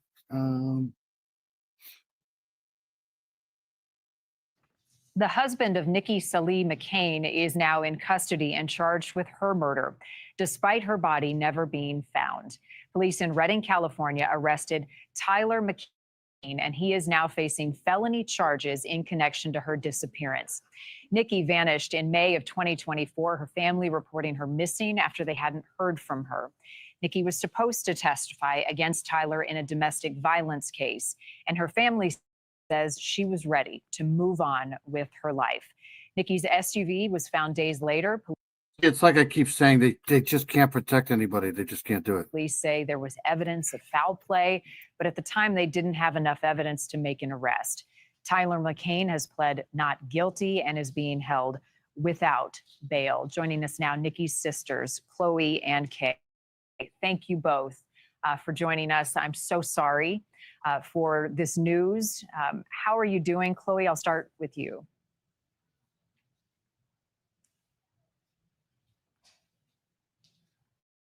Chloe, can you hear me? Nope. Remember this? The sisters were pleading for somebody to find her or talk or whatever. I think it might have been over a month now. 2 months?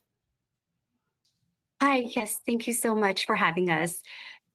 our bell is going off, so it's going to be a little bit loud. So, Kay, do you want to go first? Sure. Kay, how are you doing with the news that Tyler has been arrested and is now in custody? We're very hopeful. I mean, this is a huge step in the investigation. And we feel very confident with the work that the investigators, the lead detectives, and the DA has been doing. So we're very hopeful that this is a huge step in the right direction. What have either of you been told about his arrest and what went down prior to it? Kay? We know that they've been the detectives have been pretty tight-lipped with their investigation, keeping a lot of the evidence and a lot of the Yeah, it's always the husband. It's 7 out of 10. That's the only time that you can really, with any degree of certainty, come up with some sort of if it's a domestic, like if it's a husband, wife, husband, and boyfriend, ex-husband, if somebody happens to go missing or get unalived, the first person they're going to look at is the husband. It's just the way it's going to be, because there's so much documented evidence throughout the history of investigations that 7 out of 10 times it's usually somebody really close. And unfortunately, in this case, it's probably not going to be any different, which is why, I don't know what the hell is going on in the Susan Morphew case, Barry Morphew, but who knows? We don't know. We just don't. We're just little peons out here without any information and just whatever. information pretty close. So we, just even in the initial report, there were a lot of evidence that we had no idea that they had. So they did share that with us right before the arrest. They did notify us prior to. Yeah, they're all beautiful.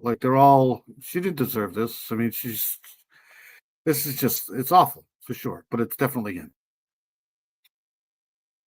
Going and getting him. But they have reassured us that they do feel strongly about the case. I mentioned the car. Chloe, what kind of evidence have they been able to share that they do have, or do you guys have any idea at this point? The Shasta County Sheriff's Department was able to share with us that upon finding her car that day, May 25th, All three of these people are pretty much the same person. They just have a little bit of different facial features, but they all basically look the same. that when they opened up the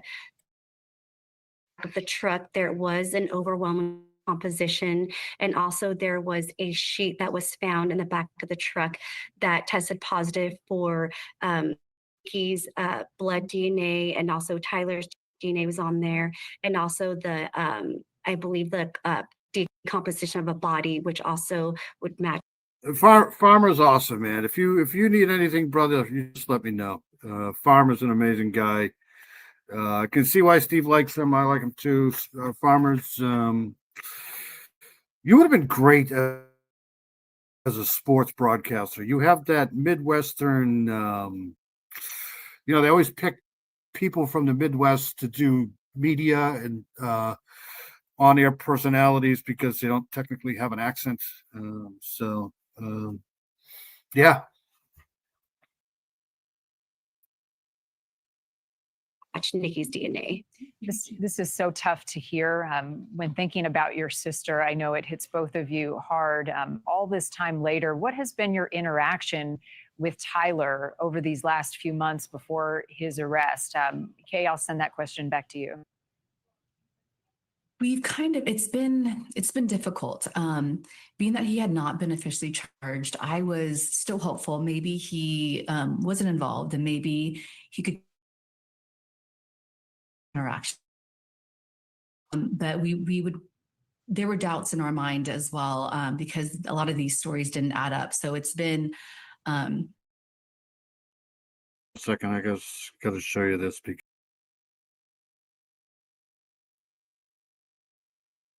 this is what I go through every single day while I'm doing these lives here. Come here. You want to get in the camera? Shut up. That's my cat. That's one of the cats. One of the 6 cats. This is Sheba right here. See? That's Sheba. All right, now get out of here. Get out of here. Sheba's dead. Okay. All right, let's get back to this here. Hold on a second. I'm not It's been feeding you. difficult because on the Get one away from hand, we want to push for answers. We want to ask questions. But at the same time, being that there wasn't an arrest and he wasn't officially named a suspect, we still kept our I have 6 freaking cats, and when it's time for food, right, they don't let up. Get away from me. I hate you. Get out. our mind open. If just at least help us with some of the searches. So some of those actions were kind of led us to believe that potentially, that the detectives, what they have done is was the correct. Since I had so much to do tonight, and I just kind of wanted to split it up into 2 nights, I may actually do another live tomorrow night. But what I may do tomorrow night is try to do some sort of a panel, or not tomorrow night, but tonight. Tonight's Sunday, because I don't have to work tonight. So let me know if anybody wants to get together and do that, because I don't have anything to do. So all right, here we go. But yes, every Saturday, Sunday night, early Sunday morning, I'm probably going to be on here. Unfortunately for you guys, but yeah. Correct action. And Chloe, in that same amount of time in the last year, how much has Tyler been in touch with his kids, and how are the kids doing with this news?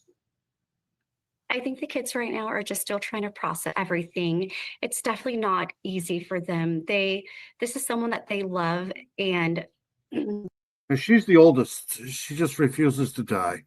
She's going to be 10 or so, at least. We've had her forever. your father isn't supposed to take away another person that you love so much. And so I think the kids, we want to stay strong for the children, but of course it's definitely not easy. And I see that it's going to be a long. Don't they almost look like twins? Are they twins? Do you think they're twins? They almost look identical. It's hard to, like, if you took Marnie out of this picture here and put these, they almost look like the same person. Road of just healing and grieving for them. How old are the kids, Chloe?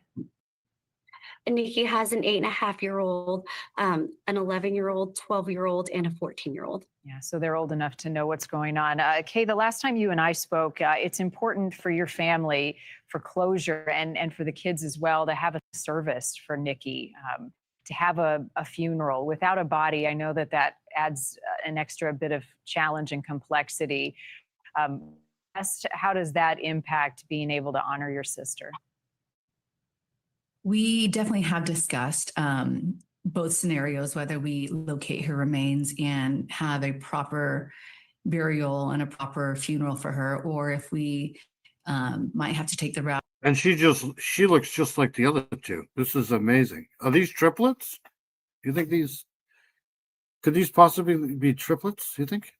Does it say that down here? Oh, no, I don't know.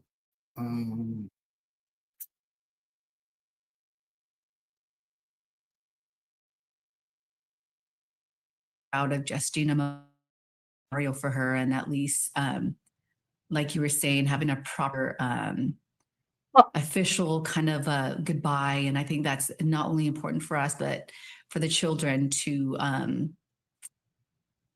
will do that as well. So we have. Paula, have a great night. Reliving my Japanese party days. Yeah, that's too funny. Yeah, I'm going to be getting out of here soon too. Paula, have a great week. Maybe I'll see you tomorrow night. Paula's awesome.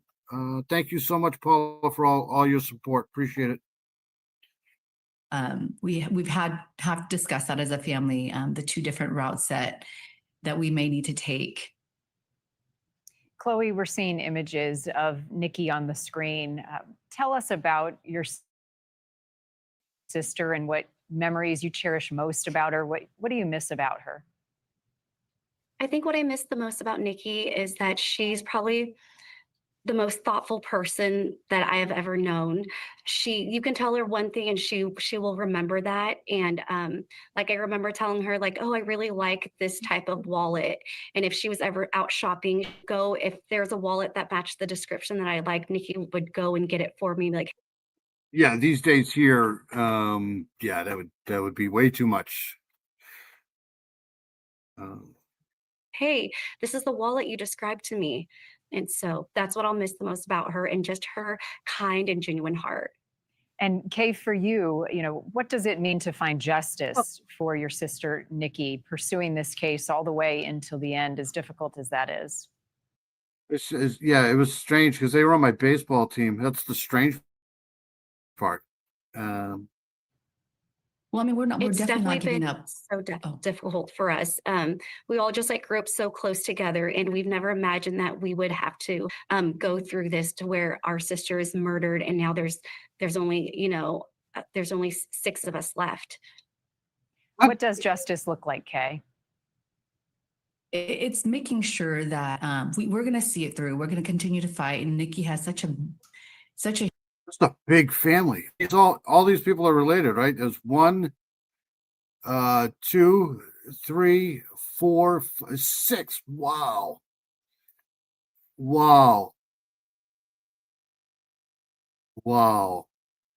Could you imagine trying to find a bathroom in this house? Huh. so many people that she's touched, even the people who haven't met her. So they're going to stand with us, and we're going to fight to the very end. And we want to see not just the person responsible for her death. These cases are just horribly sad. These poor people, right? They have, great lives. They grow up in a house, parents, all kinds of different things that go on. Then one day you're just like these people now, just hoping for answers, and it just sucks. It's got to be awful.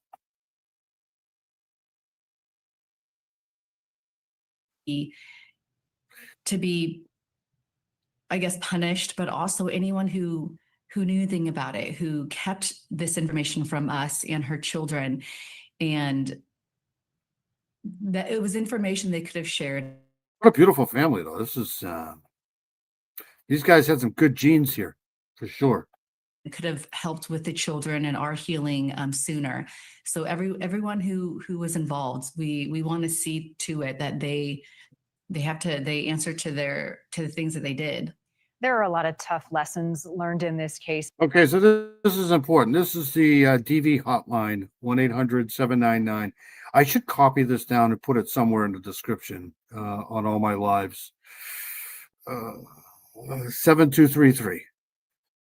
And so much heartbreak with Nikki's life being taken, but she tried to fight back with domestic violence. She was going to testify in court before she disappeared. Chloe, what lessons has your family learned? That's exactly what they should do. They should let this guy, live in this house chained up for like 30, 40 years, or let the family, get after him. That's what I just, that's what I would do. Just chain this guy up in somebody's house and let all these people at him for the next 30 years. That's what I call punishment. For other victims of domestic violence to spot the warning signs. He's probably going to sit in the prison, have 3 meals a day, breathe, gonna have plenty of sex, that's for sure. And he's going to live his life out, and the people are going to suffer for the rest of their life. It just doesn't seem fair, man. It just doesn't seem real. It sucks. It's terrible. Signs to get help, where to turn, who to lean on. Absolutely. Yeah. There has been a lot of people that we've met after. What what time are you going on, Miss J? Because I'm going to be there. There's no football tomorrow, so I don't. Yeah, it's freaking cold out tonight, man. It's brutal. We went from the 90s here, and now we're like in the here. It's just it's cold out. This better not be signs to come for winter, man, because it's going to be bad. Nikki went missing. Even during the domestic violence case, they've reached out to us and they let us know that they're here for us. And there's just a lot of community support. We do? What's the DV hand sign? I need to put a 16-hour day journal. That sucks, buddy. That's a great idea, Dave. Yes. 9 a.m. to midnight. Wow, that's awful, buddy.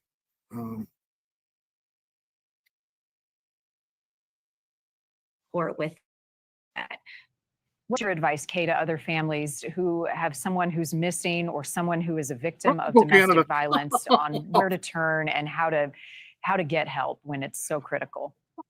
We have so many resources right here in Shasta County. One Safe Place is one of those, definitely one of those places that support women and men, anyone who's a victim of domestic violence. Nikki herself had turned to One Safe Place. They're confidential. They provided her, and I do feel that was a big piece of it too. She had gone there a few times, and each time she went there, they gave her a little more resources. I think she gained more confidence in what she could do on her own. I can't stress that enough. One Safe Place is truly a safe place for victims of domestic violence to go and seek the help they need. And it's emergency services, clothes, a place to stay for the night.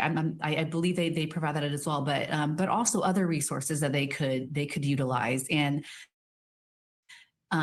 help them find a place to stay for the short term, and just even being a good moral support for them to help get them through this. And I emphasize that. I mean, I think that in Nikki's case, it took her a few times to get there, but she was getting there. And I want to push that it's get out of your situation. Don't end up like Nikki.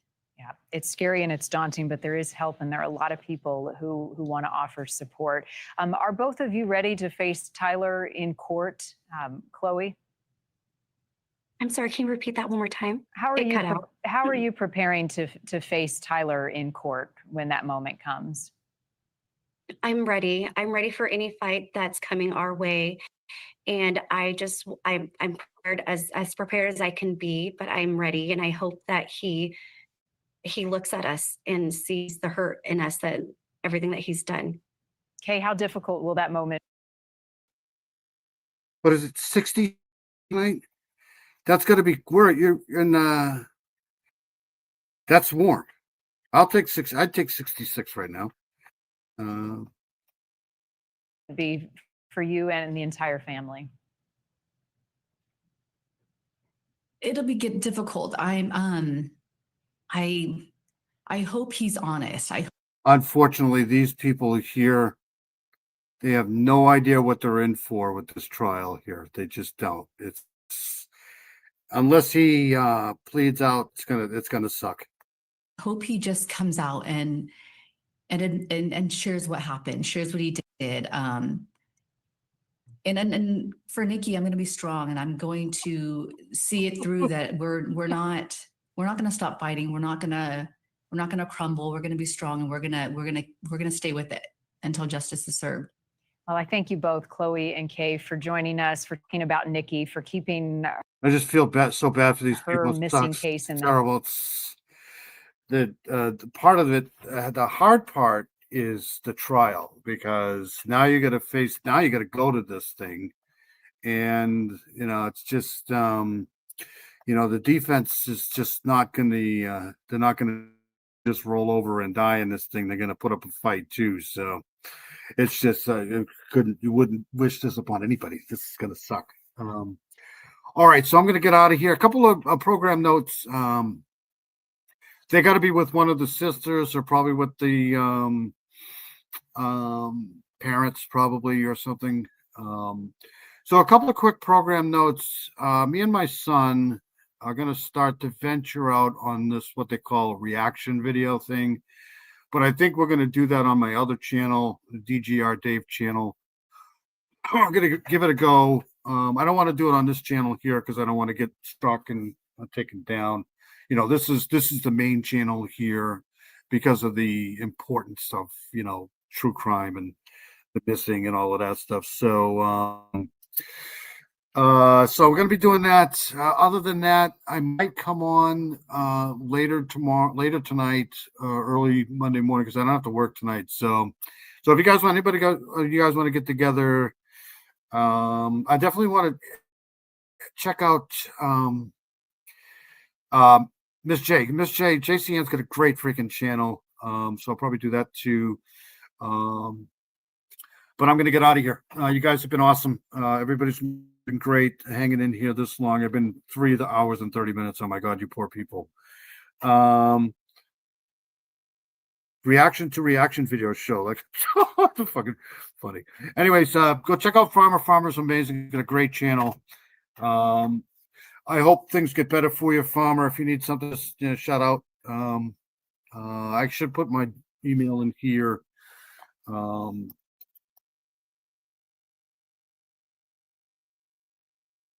right, so there's my email. All right, so Shibby's awesome. Thank you, buddy. Appreciate all the support from Shibby. Dude, what a loser Dino is. That's so funny.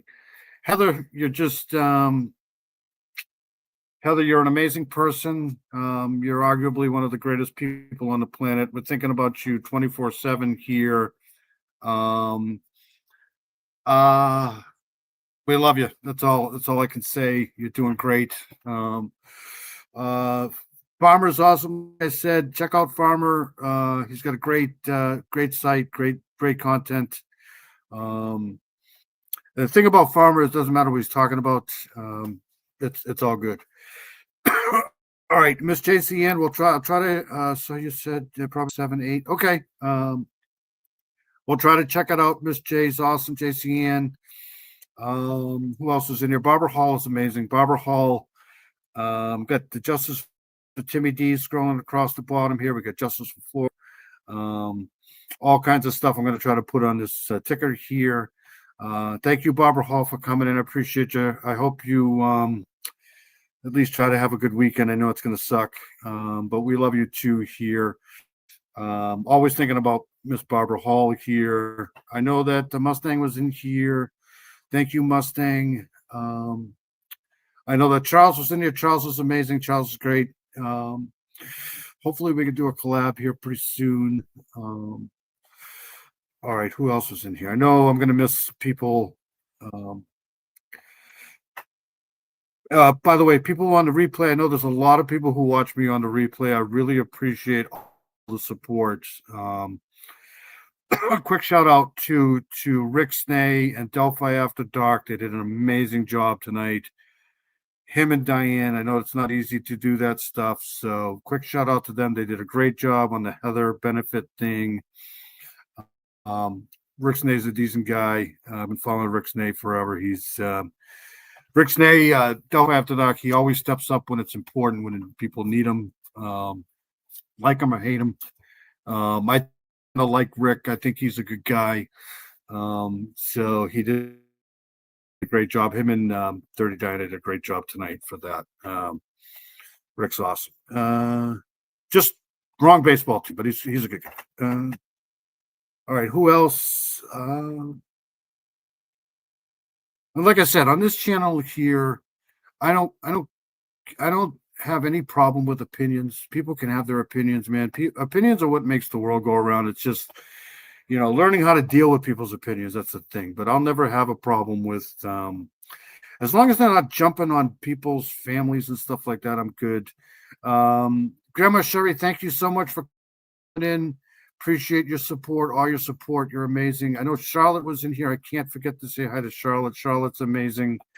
It's always good to see. Southern Gal is arguably the best creator on the planet. She does really good work. She's amazing. Always good to see.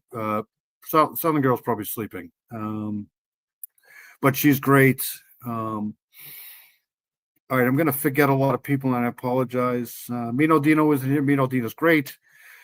Mino Dino and Heather are probably one of the first 2 subscribers I had in here. I haven't seen Karen Lee in a while. I hope she's okay. Paula was in here. All right, so I'm going to get out of here. I'll never get out of here. Thank you to everybody, Farmer. Appreciate it. Gretchen, thank you so much. I almost missed you, Gretchen. I know Luis was in here. Lisa Joe was in here. My other channel is the old DJR DVE channel. Luis was in here too. I'll try to post it in. What I'll do is I'll post it in my community. All right, so I'm going to get out of here. I'm done talking. All right, I'll play my outro and I'll get out of here. Again, thank you, John Paul, for the video. I'm going to try to play that the next time I go live. Peggy O and Fishy, that's right. Peggy O is amazing too. She's got a great channel, and Big Fish. Thank you, buddy, for that. Don't die, and everybody stay safe. You guys are all awesome. I appreciate you guys being here for sure. All right, take care.